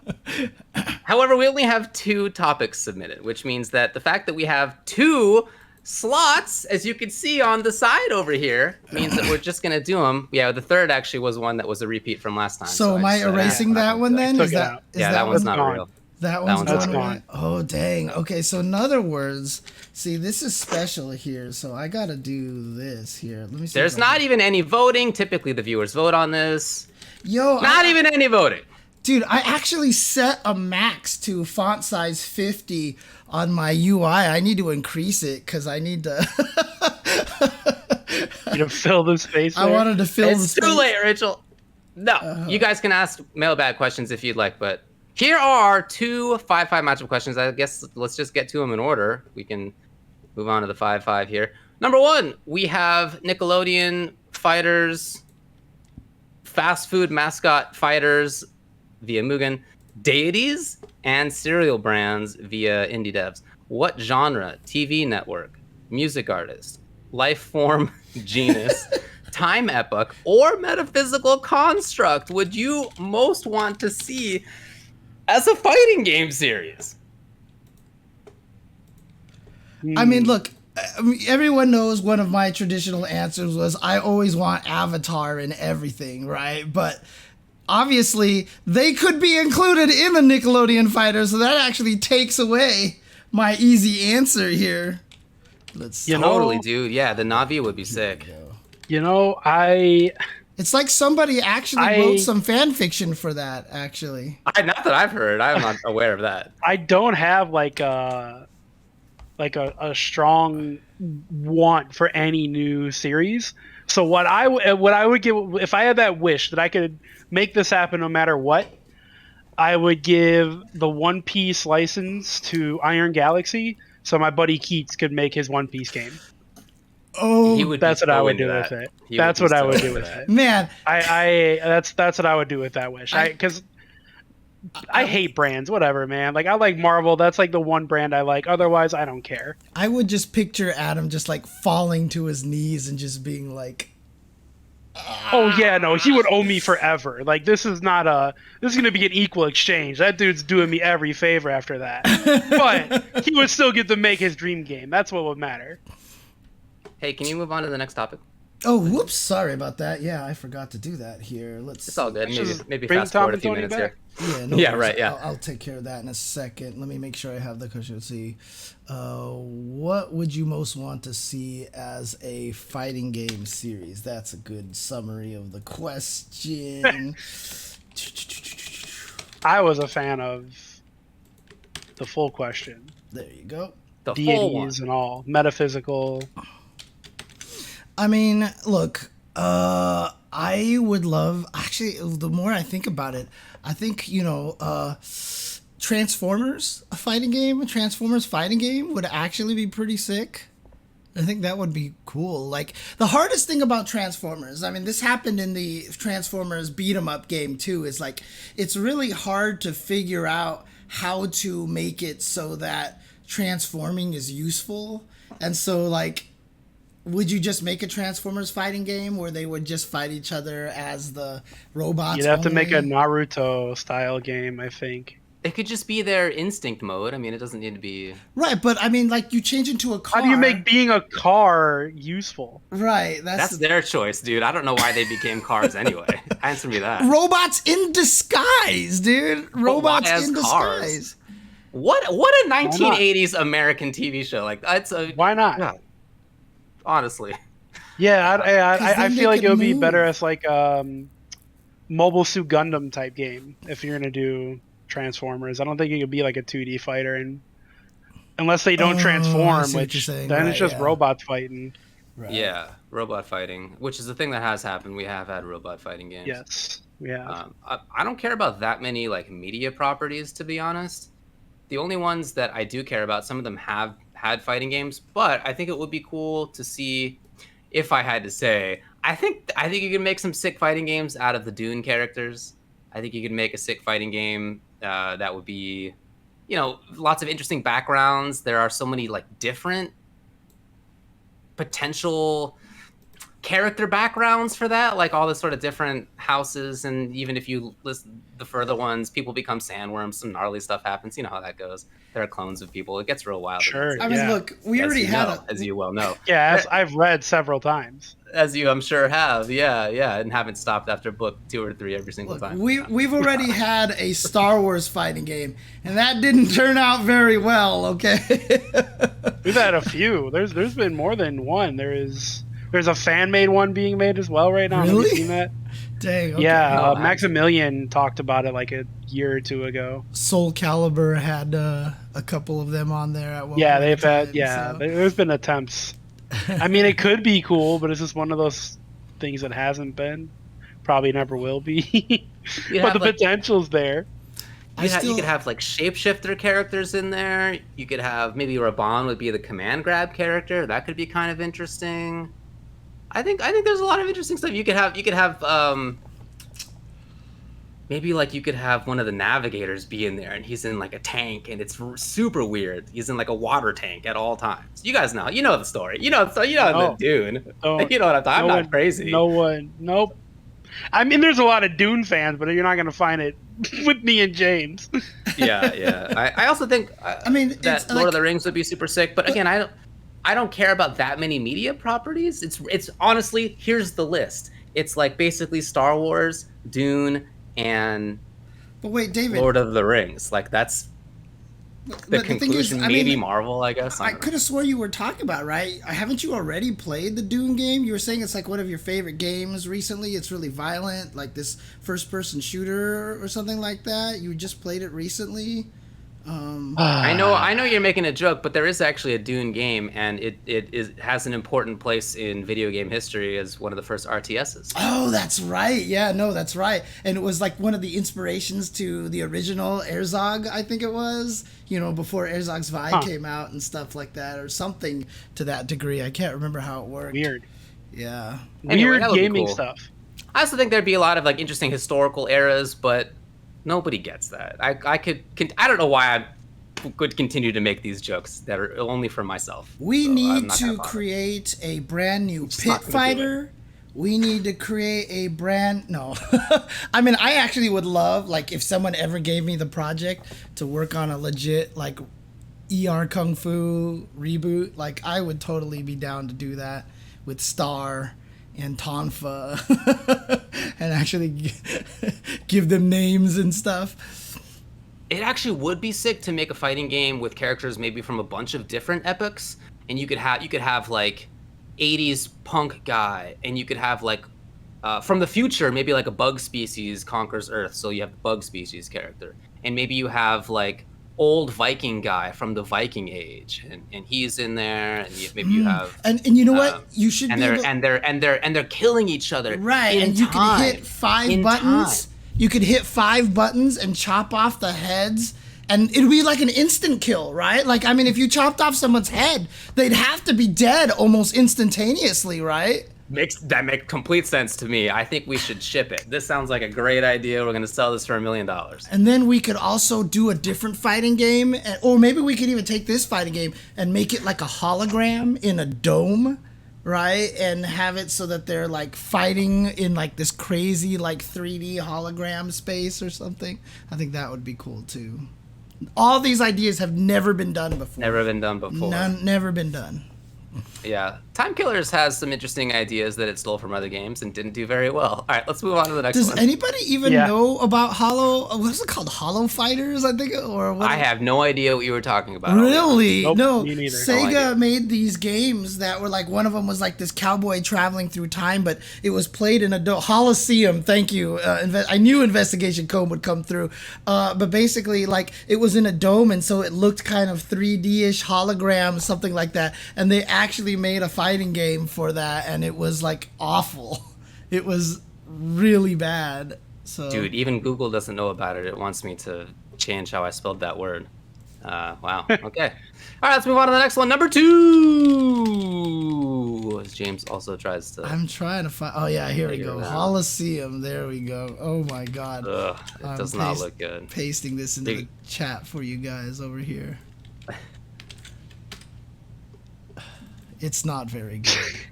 It doesn't look good. Okay. Anyways, second topic. Topic number 2. Should in all caps. Do we feel like we should just skip this? I just feel like we've let's already move on. answered enough questions. We probably don't need to answer this one, right? So Let's move. Give them their moment, damn it. Should FGC members attempting to shake hands be burned at the stake? That's the question, and it's probably the 4th or 5th week in a row. And I like that this week it was rephrased and rebranded and made even more extreme. And this is actually the week where it all works out. Yep. It all works Should out. the Well, I gotta say, I don't think that people trying to shake hands at FGC events should be burned at the stake. I think that's a bit extreme. Okay, yeah. that seems a bit extreme. I think that's right. What if I rephrase the question Yes. to, should the FGC ban handshakes in tournaments? Now, this obviously is for safety precautions, right? This is due to pandemic, due to lockdown concerns, et cetera, et cetera. This is not like, forcing people to handshake even though they're mad. I don't know. Like, is that where it might be coming from, Or is this a purely pandemic I think thing? so. Yeah. I mean, you can take it feel however like you it's want, just- honestly. I feel like it's just purely pandemic questioning, don't spread germs. Either way, it's impossible to ban this. You can't ban people from touching each other in a close space, willingly touching each other, you can't. You just can't do that. So, and even if you try to ban it, it's really not enforceable. It would be silly. So, no, I don't think it should be banned. Do I think people should be shaking hands during a pandemic? Probably not. Probably not. And at least have the sanitizer on deck. So when you're done with that interaction, you can sanitize. But no, I don't think you should ban it because it's not enforceable and it's a bit silly. It's a bit much. But it's individual people will definitely need to be safer and, like I said, sanitize and wash our hands right away. I mean, I do feel like we should remove the stigma that you should shake hands. So if somebody is salty and they don't shake hands, people aren't going to be like, oh my God, he's not shaking his hand, he's salty.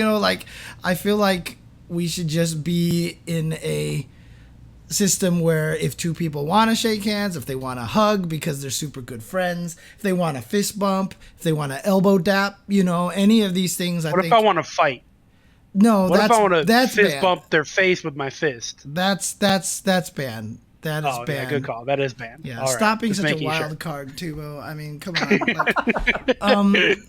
Look, the thing about this is that, I like I said, I just don't feel like it should be enforced. Like, I don't want people to feel like they're obligated to shake hands if they don't want to. You know what I mean? There should just be some sort of thing where if two people look at each other and they're like, good stuff. Or if one person puts out the hand, the other person's like, no, whatever, walks away. I think it's just be fine. So It's not required anyway, right? Like, this is just a social expectation that we Right, have that exactly. somebody's going to shake hands, right? You just don't want that to be quite as rigid as it kind of currently is. Yeah, I get that.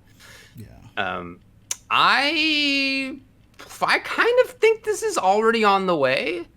I feel like it's already been the case even before the pandemic that people were not shaking hands as often at events, instead doing like a little elbow or a little fist bump. Like that was becoming more frequent, it was becoming more common already. Not categorically, like there's still people shaking hands, of course, but like that was, in my experience anyway, a little bit more common. I have always gone for a fist bump, man. Since 2008. And I didn't, and for a while I was like, I won't do the fist bump. I insist on shaking hands, and it's just Of course you did. Of course you did. Just a weird position to take. I don't know why. GG, shake my hand. Yeah, Shake my hand.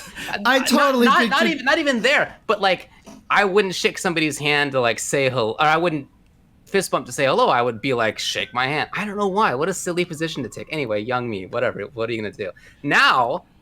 I don't feel that way. Like now, I'm on board with that, and I feel like I have been for a while to just do that. It's already safer. You're getting the same thing across. You're not sharing germs as much. Even before we were thinking about COVID, we got sick a lot at events. It was common for people to get sick at events. Somebody among the 1,000 people there isn't feeling well.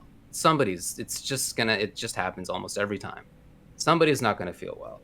and it was I remember like planning for how to not get sick. Like I would take emergency or some crap, right? Like we did that stuff. I carried hand sanitizer. I would rather not go back to that. Yeah, I'd rather not go back to that. I don't want to get sick going to an event. Not with COVID, of course, but not with anything either. So I would be down to just do fist bumps or just to do elbow bumps or even to do the little like foot tap that people are doing now. You know, like there's a foot tap now. Like, yeah, there's even a foot tap. Dude, that's great.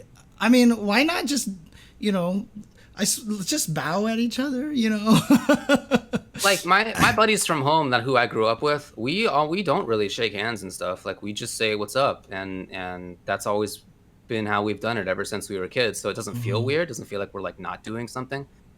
But I know for a lot of people it's not like that. So like I don't need there to be one way or the other at this point. Right.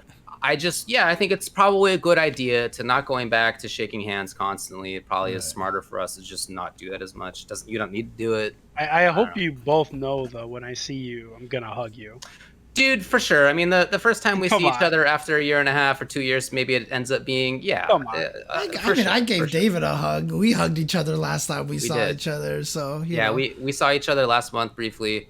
And yeah, totally. Yeah. So when I've been seeing people. Rick 2 years ago. Or 2 weeks ago. Also 2 years ago. But 2 weeks ago. Yeah, I'm seeing people again for the first time. Totally. Yeah, that makes sense. Of course. But I mean, that's a different thing. But like, just in terms of people playing against each other and stuff like that.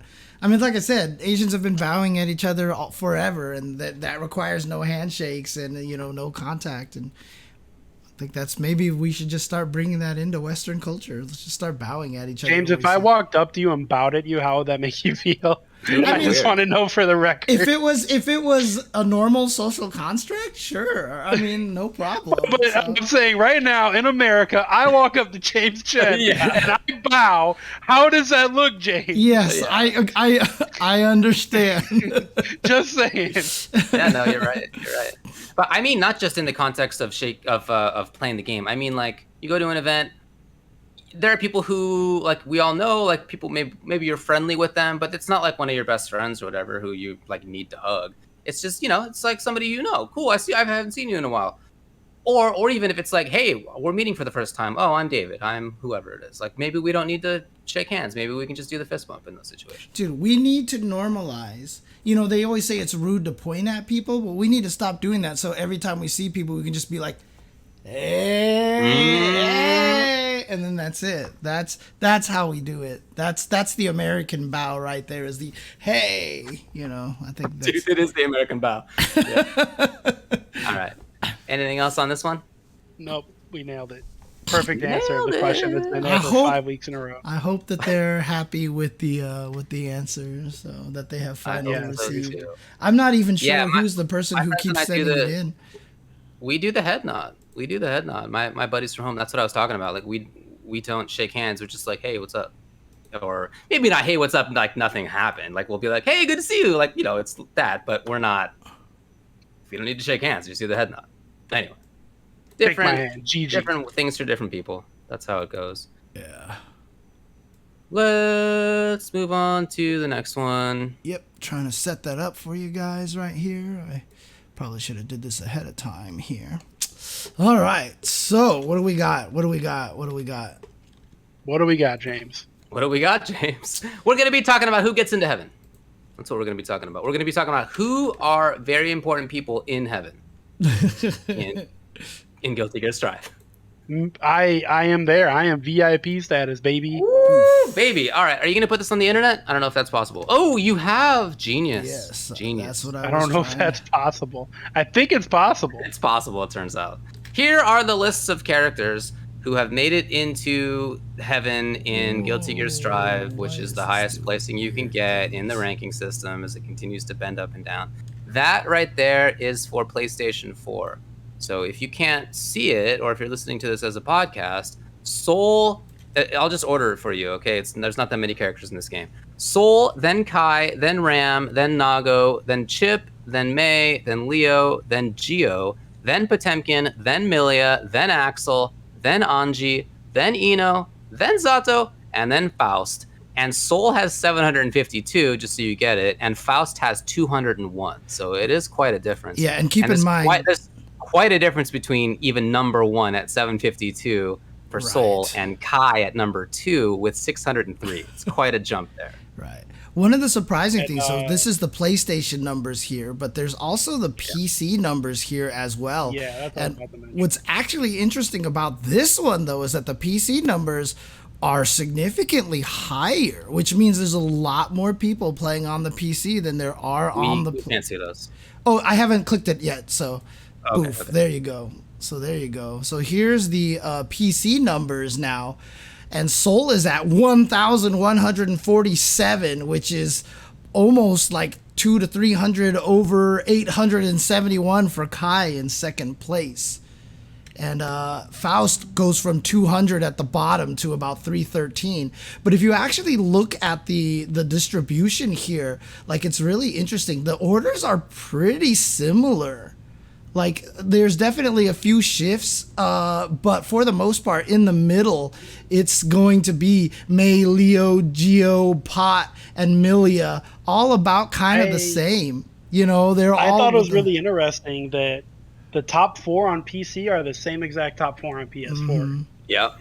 And so I feel like there's no way that's possible if there isn't some crossover between PS4 and PC players. Like, I feel like people are getting it on both. Like, if I really wanted to, I could go get it on PS4 right now as well. Right. So I feel like there has to be just some online grinders out there that are, on both consoles or, both platforms and going hard. Because, man, what are the chances that the top 4 will be exactly the same without a good amount of crossover? Yeah, I mean, there really is like almost exactly the same order. I mean, some of these, May is above Chip in the PC, and Chip is above May on PS4. But they're less than 100 Leo. separated in both of them, right? So yeah, but they're quite close. Yeah, and then on maybe the biggest difference one is that Leo is just after May on PS4, but Leo is actually after May, then Chip, then Potemkin, then Geo, then Milia. Yeah. On PC, so that one's different. But other than that, like, even the bottom 5, Axel, Eno, Anji, Zato, Faust for PC, and Axel, Anji, Eno, Zato, Faust for PS4. So again, like, very, very similar. Yeah. Really, just a couple of differences in here, and I mean, let me ask this question: what lesson do you learn from this? What's the takeaway from seeing these numbers? The takeaway is there's a lot of Kai fans. Right. Because that character is not nearly as strong, I don't think, at least. Right. As you would imagine him being second place on both those lists. Yeah. I really hope that people aren't looking at this and considering it a tier list. Yeah, so that's one of the important things. Kai is the outlier on the upper side because he's very straightforward. Yep. So a lot of people are going to start with him. Meanwhile, I really feel like Zato is the outlier on the bottom side because Zato is a strong character. It's just he's freaking hard to use. And so I don't think a lot of people are going to be using him. Yeah, most people look at Zato and they go, no thanks. Yeah. So the level of difficulty is too high. Yeah. Oh, I feel the same way about Axel, who I think is really, really strong and better than most of the characters on this list, but isn't among the top. Like, I think he threatens for top 5. Like, he's in the running for it at least, and in this he's more in the bottom 5. And I just don't think that that's at all accurate to the tier list. So yeah, you can't take tier lists from lessons from this, except Soul. Yes, I think the clear lesson from this is that 1,147 people are playing Soul. It's way more. It's not a little bit more. It's way more. And that's because, sure, he's a protagonist. He probably would be one of the most popular ones, but he's way ahead of everybody else. And that's because people know that he's super good. Yeah, I feel like the Soul, just like Kai and Zato being the outliers, I feel like Soul and Faust are the ones that are kind of actually representative of the tiers. I know people have been succeeding with Faust, but these people are amazing. Hook Gang God is Nemo. Like, these guys are just amazing fighting game players. And I mean, it doesn't help that new players look to top players, right? They want to know what's good. They want to know what's going on in the meta, right? Right. So when the top players are all saying that Faust sucks, a lot of these new players aren't going to want to pick up Faust. Like, why would they want to play Faust if Book Game God says he sucks, right? You know, like Right, Apology Man says he sucks. Why would I play him? So I do think that stuff matters, you know, especially for people that are interested enough to get into VIP status on Celestial. Yeah, that could be right. That could be right. But, like, one of the things that, you know, obviously the game is early. It's like a month old and everything like that. But do we get to a point right now where we start talking legitimately about nerfing Soul? Like, no, I mean, we've been talking about nerfing him. We're at the point now where people want to ban him. Like, he's beyond the nerf. It's the point where people are calling him broken. Jesus, like, come on. I mean, he's very clearly the best character in the game. It's not even up for debate. Right. Probably doesn't need to be doing 100% damage combos after one block by the opponent. Like, or like one wake up reversal uppercut. You know, that's not. Yes, does the character need some tweaking? Yeah, it does. It does. Okay. I don't think personally that it's by a lot. I would be, what I hope for is that they're light on any changes. They're going to make some changes at some point. I hope that it's light. I don't want him to get blown up. Be conservative and maybe keep it so that he's one of the best characters in the game still, and then see how it is, right? Rather than being like, oh, here's 5 things that are nerfed about him. A couple of things, okay, then see how it plays out. If he's still one of the best, maybe it's like Gears and he gets nerfed like 5 times or whatever. Like that I would rather have that than somebody getting sent down to the bottom of the tier list. I think that would. And that's the thing. A lot of people are sitting here talking about how, because the thing about it is, honestly, Arxis does not have the best track record when it comes to balancing games. It's like, Johnny's really strong in Exerd. All right, we'll take one thing away, and then we gave him like 2 other things that made him better. You know, it's like, jeez, but what else do you give Saul? Are they going to give him a shotgun? Like, what else? Dude, I mean, my joke was that, you know, we'll make Far S recover a little slower, but now Bandit Revolver is +7 on block. You know, it's like, all right, sure. But, I mean, I think the nerfs to Soul, I think, are pretty apparent. Like, I don't think there's, like, a lot. Like, you have to nerf Fire S. You have to nerf standing 5K. How you do that is dependent on how you want to do it. So, for example, 5K could be changed to 5 frames. It could change to being a super prorated move that if you hit with 5K, you just ruin damage so people can still do the combos that they're doing. I said that same thing last week. I said that 5K should be 5 frames, and the chat went off on me. James Chen says it, and you guys don't have shit to say? No. I see where you lie. No. I see where your loyalties are. I was saying that that's a possibility. I don't think that's what they should do, because you'll take away things that they're already doing. I would rather prorate it. Like, I would rather make it so if you hit with 5K, all damage drops 50%. Like, just like instantly kind of thing. I'm okay with that. But Far S, make it recover a little bit slower. Like, that's fine, I think. Make it so it's not plus or whatever, you know. Like, he probably doesn't need, like, wall bounce from half screen, like, from mid stage. Like, you probably don't need that. Like, there's stuff where it's just like, probably not. But also, it shouldn't be a destruction. I wouldn't want big changes to stuff. Just like, yeah, if some of these do a little bit less damage, you don't always get a corner out of it or whatever. Not a lot. Also, maybe clean hit DP doesn't need to do as much damage. Anyway, not a lot. And I honestly, I wouldn't even want all of these things that we've talked about. Right, but like, exactly. A couple for sure. All right. Let's move on. Guilty Gear. China had a CPT. As soon as Soul gets nerfed, Axel's the best character. Okay. CPT China. It happened over the weekend, and James did commentary for it. What a tournament, man! James did commentary for it. Yes, it was exciting to see, again, you know, seeing China, just like Brazil, just like Middle East, just like Midwest, you know, giving the opportunity for these different regions to have their own event. It was really cool to see, you know, the 16 players here. Got some cool representatives, you know, Bad Jury with the jury. In his top 16 interview, he's like, I'm so happy I made top 16. And then he got top 8. And it's like, how cool is this, right? My Ken just becoming a fan favorite with his crazy Ken. But I know we hit a world record. I know we hit a world record this tournament. So Jo Young-ho was a Chun-Li player. He got to grand finals, lost to Ding Chun-Chu. He played a total of 19 matches versus Urien and 0 matches against any other character. He played 19 Urien matches in his quest to the grand finals and lost. He only fought Urien.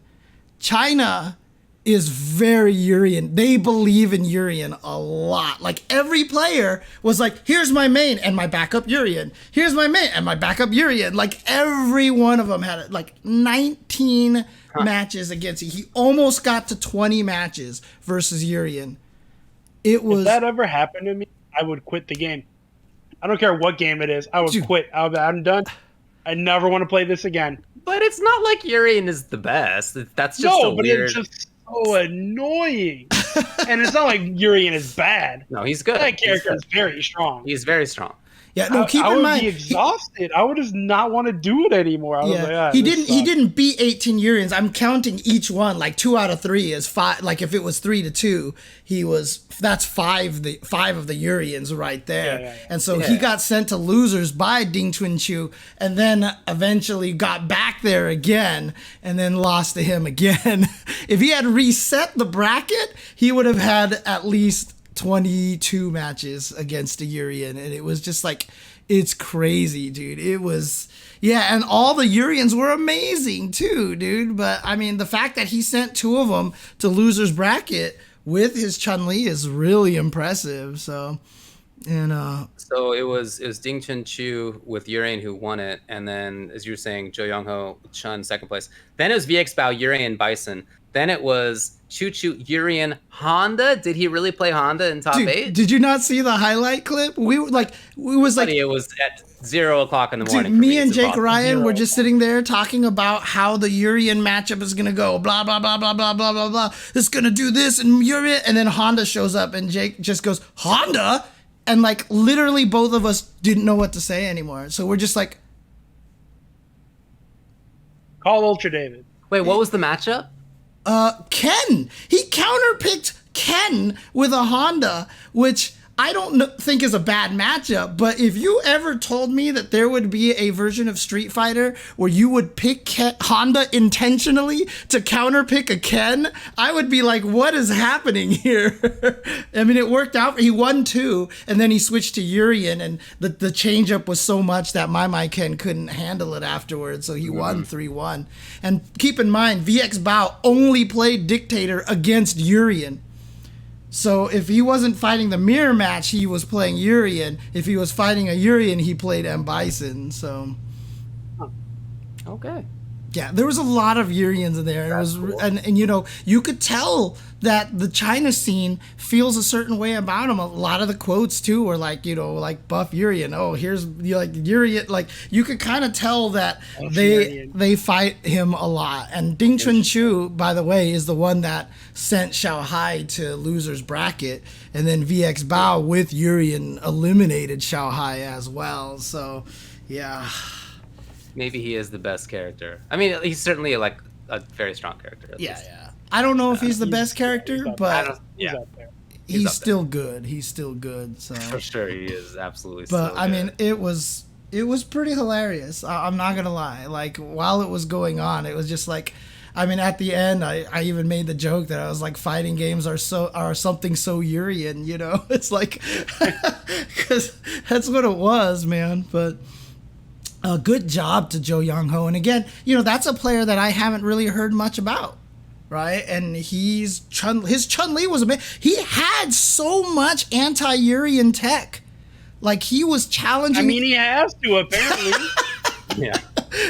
And, you think he'd have it. Dude, the China guys are so good at OSing EX Chariot Tackle. We saw, like, 3 different players... When the first hit of EX Chariot Tackle missed, they just hit it and punished it. like they were doing like block OSs on it. Like if I'm too close and I block it, whatever. If I'm just outside of the range, the second hit's gonna take a while, so I get to punish it. So Shanghai would do like Cammy's target combo. Other people would just like combo. Like I think My Ken did the back strong fears to it and stuff. Like you can tell that these guys are fighting lots and lots of Urians out there, dude. It's crazy. Pretty cool. Yeah. Good work. All right. Yeah, I agree that Honda beat Ken before Ken got buffed, and I actually haven't fought against a good Ken since that happened. So. Yeah. Ken is strong now. Ken is strong now, and it makes me happy to see Ken as being strong. So let's talk about EVO. EVO warm-up rounds are still going on. Today was Tekken. I don't know the results for that. Sorry, everybody. But MK11 was yesterday, and I can tell you that the results for that were Tweety number 1, Hijinks number 2, Pop-Tart number 3, which was Garrus first place, then Jackie, then Kotal Khan. There were some Robocops in the mix in top 8. That was rad. There was a Kotal Khan mirror match, which is not very common. That was cool to see. There were I don't think this is the bunch of different characters used, and it was a lot of fun. All right, sweet. It was actually really fun to do commentary with Wonder Chef as well. It's not something that we get to do very often, but I enjoy it when it does happen. And it was cool to do something that was like EVO branded. It's like something that is related to EVO. Just cool. Okay, so I'm probably going to get yelled at for this, but I forgot to change the long title for this one. That's not the right one. So I'm going to paste the one that David wrote in the notes. And so I don't want MK people coming after me for this one, okay? I'm just updating it to what he told me to write down in here, so... James is telling on David. That's what's happening. I can't believe it. I put a joke in there, and now snitching. That joke was for your private eyes, and now everybody sees it. I can't believe it. I can't believe it. So anyways, Mortal Kombat 11 is dead. You think you know somebody. Yeah, it died. It still had a lot of players. This was a whole big process to qualify for EVO warm-up rounds, where there were, I think, 4 different events to qualify for it, and top 2 got into it, if I recall correctly, something like that. Yeah. But it took a lot of work. A lot of people entered it, and it had a lot of entries. And it's definitely going to have a lot of entries even still when it comes to EVO, the main one. Absolutely. It's still getting a bunch of entries in other stuff as well. I mean, people should keep playing it. Honestly, they should keep playing it. You see all these other scenes like the Soul Calibur scene. We don't know if our game is, not being supported or not. We all assume it is, but at the same time, they're still playing it because they love it. And so MK players absolutely should keep playing 11 because they love it. So, okay. Yeah, for sure. I mean, man, me being a Marvel player, I'm so pessimistic about fighting games continuing to get support that literally after the first season of DLC comes out, I'm like, all right, it's done.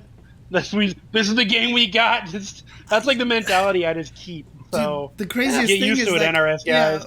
Between the 2 most recent Marvel games, there basically was only like half of a season, that's it, right?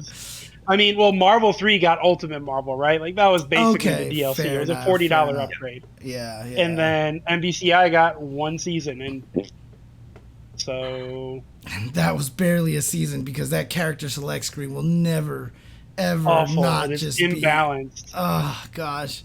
Like Gross. the Samurai Showdown character select screen is awful in terms of functionality, but like just visually looking at the Marvel one, like especially as an OCD human being, it's so brutal to stare at, man. It's so brutal to stare at.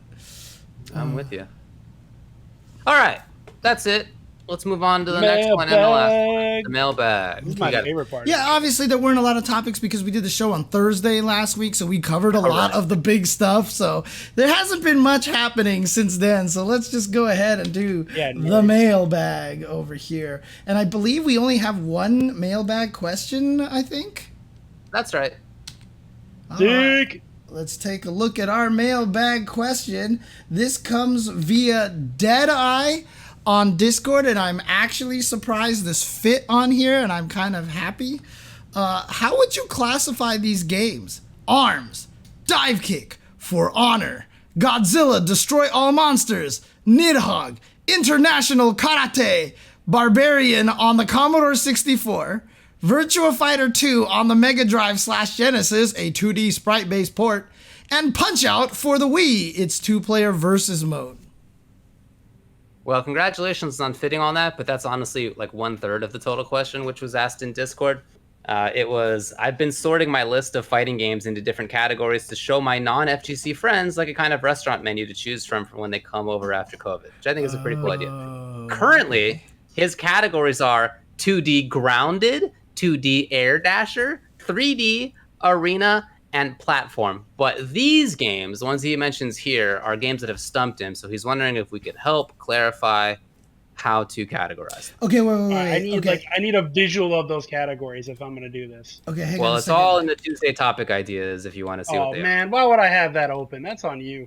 Okay, well, they're 2D grounded, 2D air dasher. Anyway, Hang on a second, David. I think I got this here. 2D grounded, 2D air dasher. What was the other ones? Where are you putting these? 3D 3D arena. So is those two separate ones? Correct. Okay. And then platform. Let's see if this fits. I got rid of the parentheses. There you go. 2D grounded, 2D air dasher, 3D arena, and platform.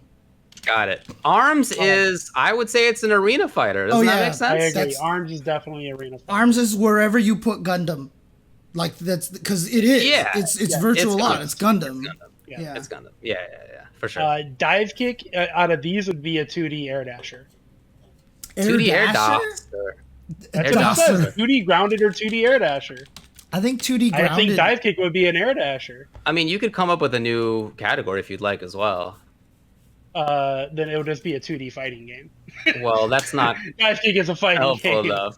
Yeah, I mean, I'm down with 2D air dasher. I think that makes sense. It's not grounded because you can't walk. If you could walk, then it would be 2D grounded. Right, but the concepts of it, I think, are still more based off of grounded because it's about that distancing and attack angles and stuff like that. Well, so is a 2D air dashing fighting game. What are you trying to say here, James? Definitely, I think it's an air dasher for sure. I mean, as several of those characters have moves that are basically air dashes in the game. So. Okay. For Honor is definitely an arena fighter as well. It's like, what if arena fighting was a MOBA? It's like it's an interesting idea. Yeah. And then I actually don't know what Godzilla Destroy All Monsters is. It's a game where you are Godzilla and then there's another bad guy and you're put into a big city and you smash it up and you fight each other. It's like King of the Monsters 2 for.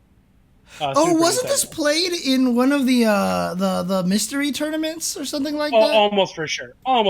Yeah, I'm looking at a picture of this, and I mean, it looks like a 2D grounded fighter, but no, you can move on a 3-dimensional plane. I'm pretty sure. Yeah, I think it's 3D. Oh, so this would be more like Tekken and Soul Calibur. Yeah, so I would call it a 3D. I would just call it 3D. And in fact, apparently. Cone owns it because he is a big Godzilla fan. So sweet. Yeah, Godzilla's amazing. He says it's 3D. Okay, Nidhogg definitely platform. Platforming, you would say, rather than 2D grounded? I would say 2D there's a grounded. ton of platforming on it. You think so? Because the thing is, I feel like. Oh, go ahead. No, I feel like platforming is more of the nature of trying to launch someone off of the play field. So like Smash. Yeah. That's fair. Okay, we can go 2D grounded then. Okay, cool. Yeah, nailed it. International Karate. I've never seen this game. Never heard of it. I'm about to Google International Karate video game. This is just it's just karate. Yeah, it's just a Karate Champ. This looks like Karate Champ. Okay. So this would be 2D grounded for sure. Yeah, for sure. 2D grounded for sure. Huh. Yeah, okay.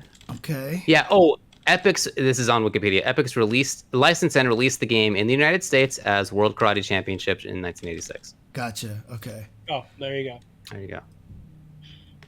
All right, and then what do we got? What's next? Barbarian? Commodore 64. Wow. Commodore 64 had something that could be classified as fighting game? I know. Well, I mean, what that Sango Fighter was just a classic PC. What the hell? I've never heard of this. I'm getting into the history books here. Is this one of the first fighting games ever? I mean, honestly, I'm watching a Let's Play of it right now, and it looks like it's basically Karate Champ, but it's like Pit Fighter maybe.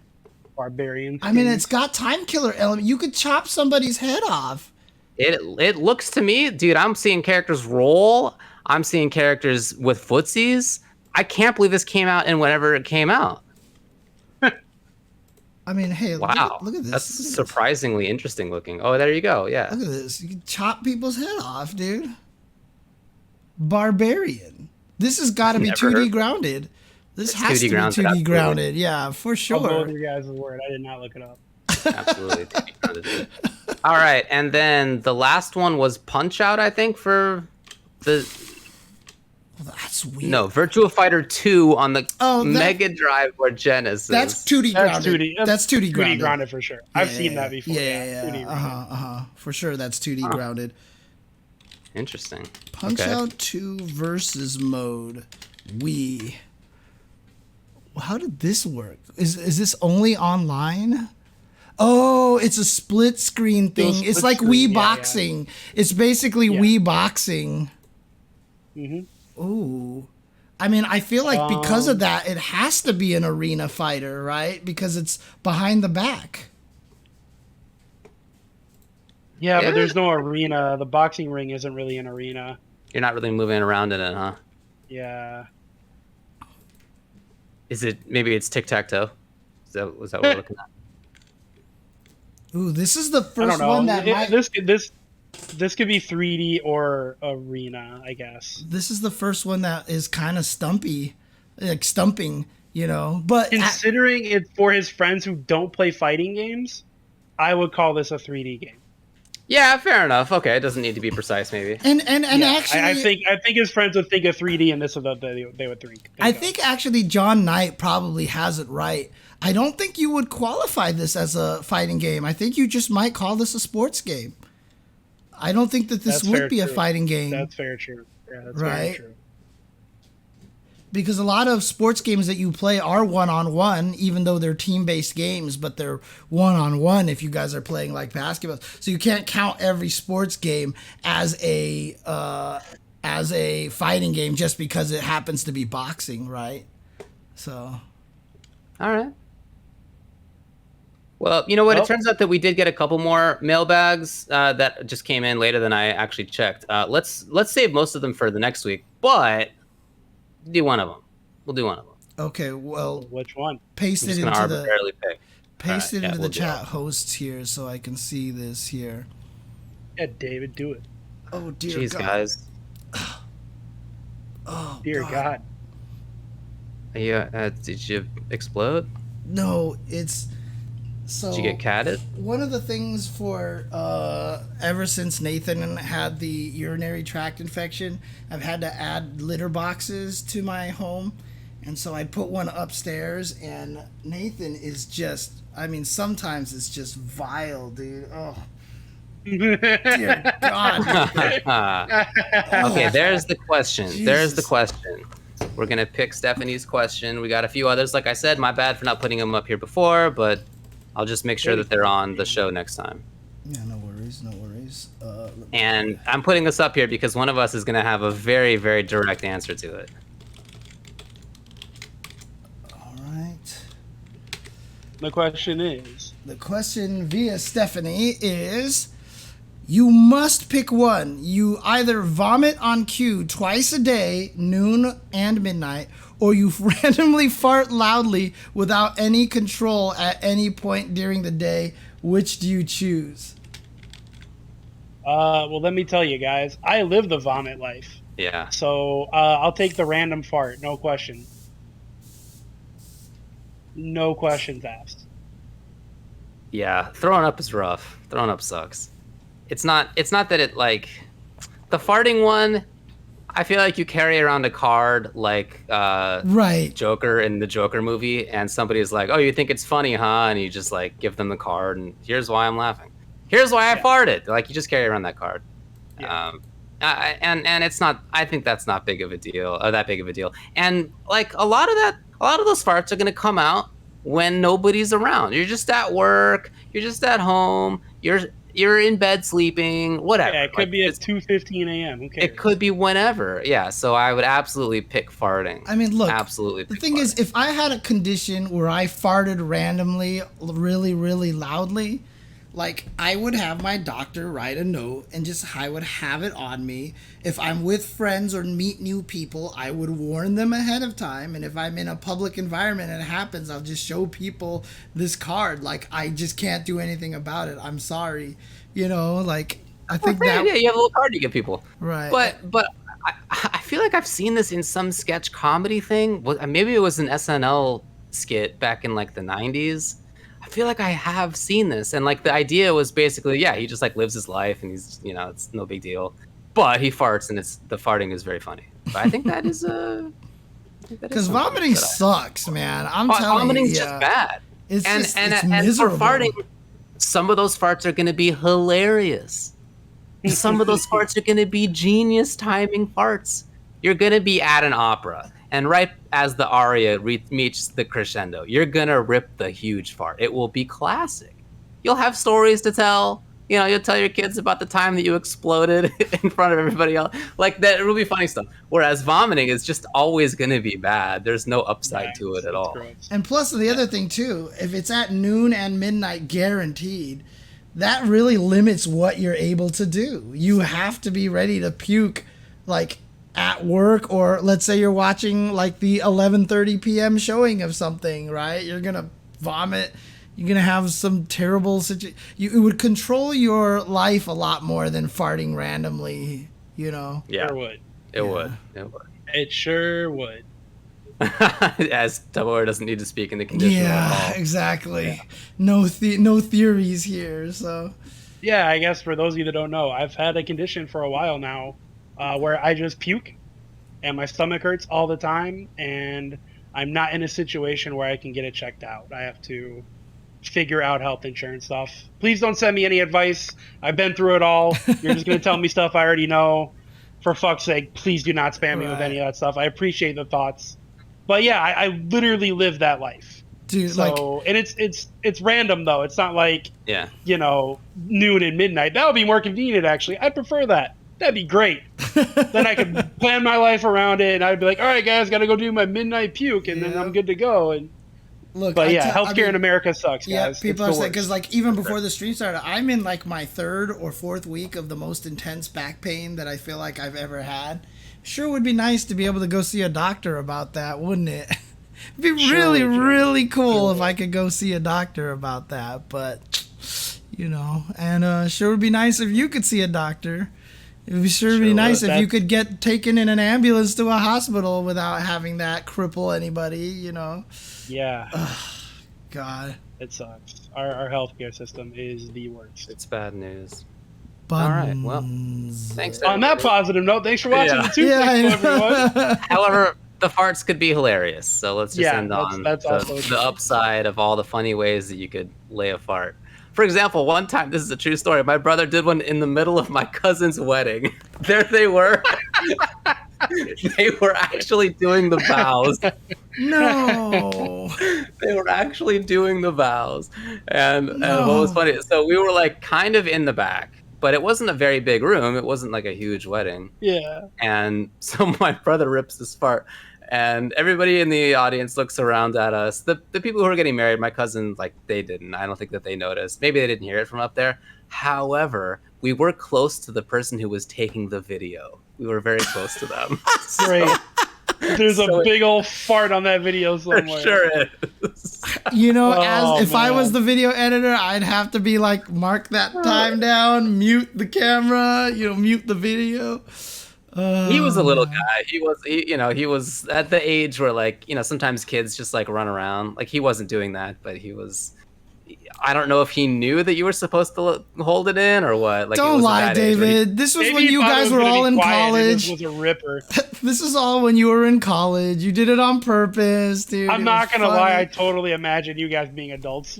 Yeah, I know, right? 100%. I was expecting like 23-year-old David and his 20-year-old brother just Yeah. ripping farts in the middle of the ceremony. Cracking up and everything. We do have named farts. Like there are stories that are where the farts are named. That's what I mean. This is the Graham family legacy.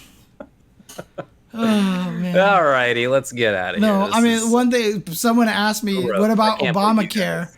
So I signed up for a healthcare last year, which was a PPO. Turned out it was a special PPO, which means you couldn't see any of the doctors outside of their network, which means it's not a PPO at all, but it was labeled as a PPO. I asked every time I called a doctor, they're like, we don't take that. We don't take that. We don't take that. And then I finally signed up for one of the recommended doctors that they had. And I called them. I'm like, I need to see a doctor. You're on their list. They're like, okay, we'll call you back in a little bit. Pandemic. We're taking orders. We're scheduling whatever. Wait a week. Wait 2 weeks. Wait 3 weeks, never got a call back. So I finally called them again, and they're like, oh yeah, by the way, our doctor's changing this to this thing where now you have to pay this extra fee on top of everything that's like a few $1,000s for the year. And I was like, are you serious? So literally I paid several $100s a month last year and could not see a doctor. I never saw a doctor. So I'm literally sitting here with no health insurance right now because having the health insurance last year did me absolutely nothing. Did me absolutely goddamn nothing. So what am I gonna do? So I forgot what that stupid fee was called too. It was like some sort of like appearance fee or some stupid shit like that. Like the doctor's fee. Yeah, it was like it's what like apparently rich doctor. It's just like it's crazy, dude. It's really nuts, dude. And you know, you'd like to think that your life isn't as important as money and all that stuff like that, but trust me, like you don't really get that kind of a choice in the positions that we're in. You know, that's the worst part about it. For sure. Yep, it's called. Well, all right, that's a all Tuesday right, everybody. show. Thanks for hanging out. It's called the poor man's tax, man. That's what it Thanks is. again right to Tom and Tony for coming on to the show, definitely. chatting. That was super cool. Yep. All right, guys. All right, it's a bird time. Bird. They're about to get birded. I don't think you guys can hear the birds. Can you hear the birds? No, right? Only when you talk. Only when I tell it. Oh, probably because you hear it through my speaker, right? That's probably what it is. Correct. It's really quiet. Yep. So That is correct. That's what it is. all right. All right, see ya. Later, Peace. guys.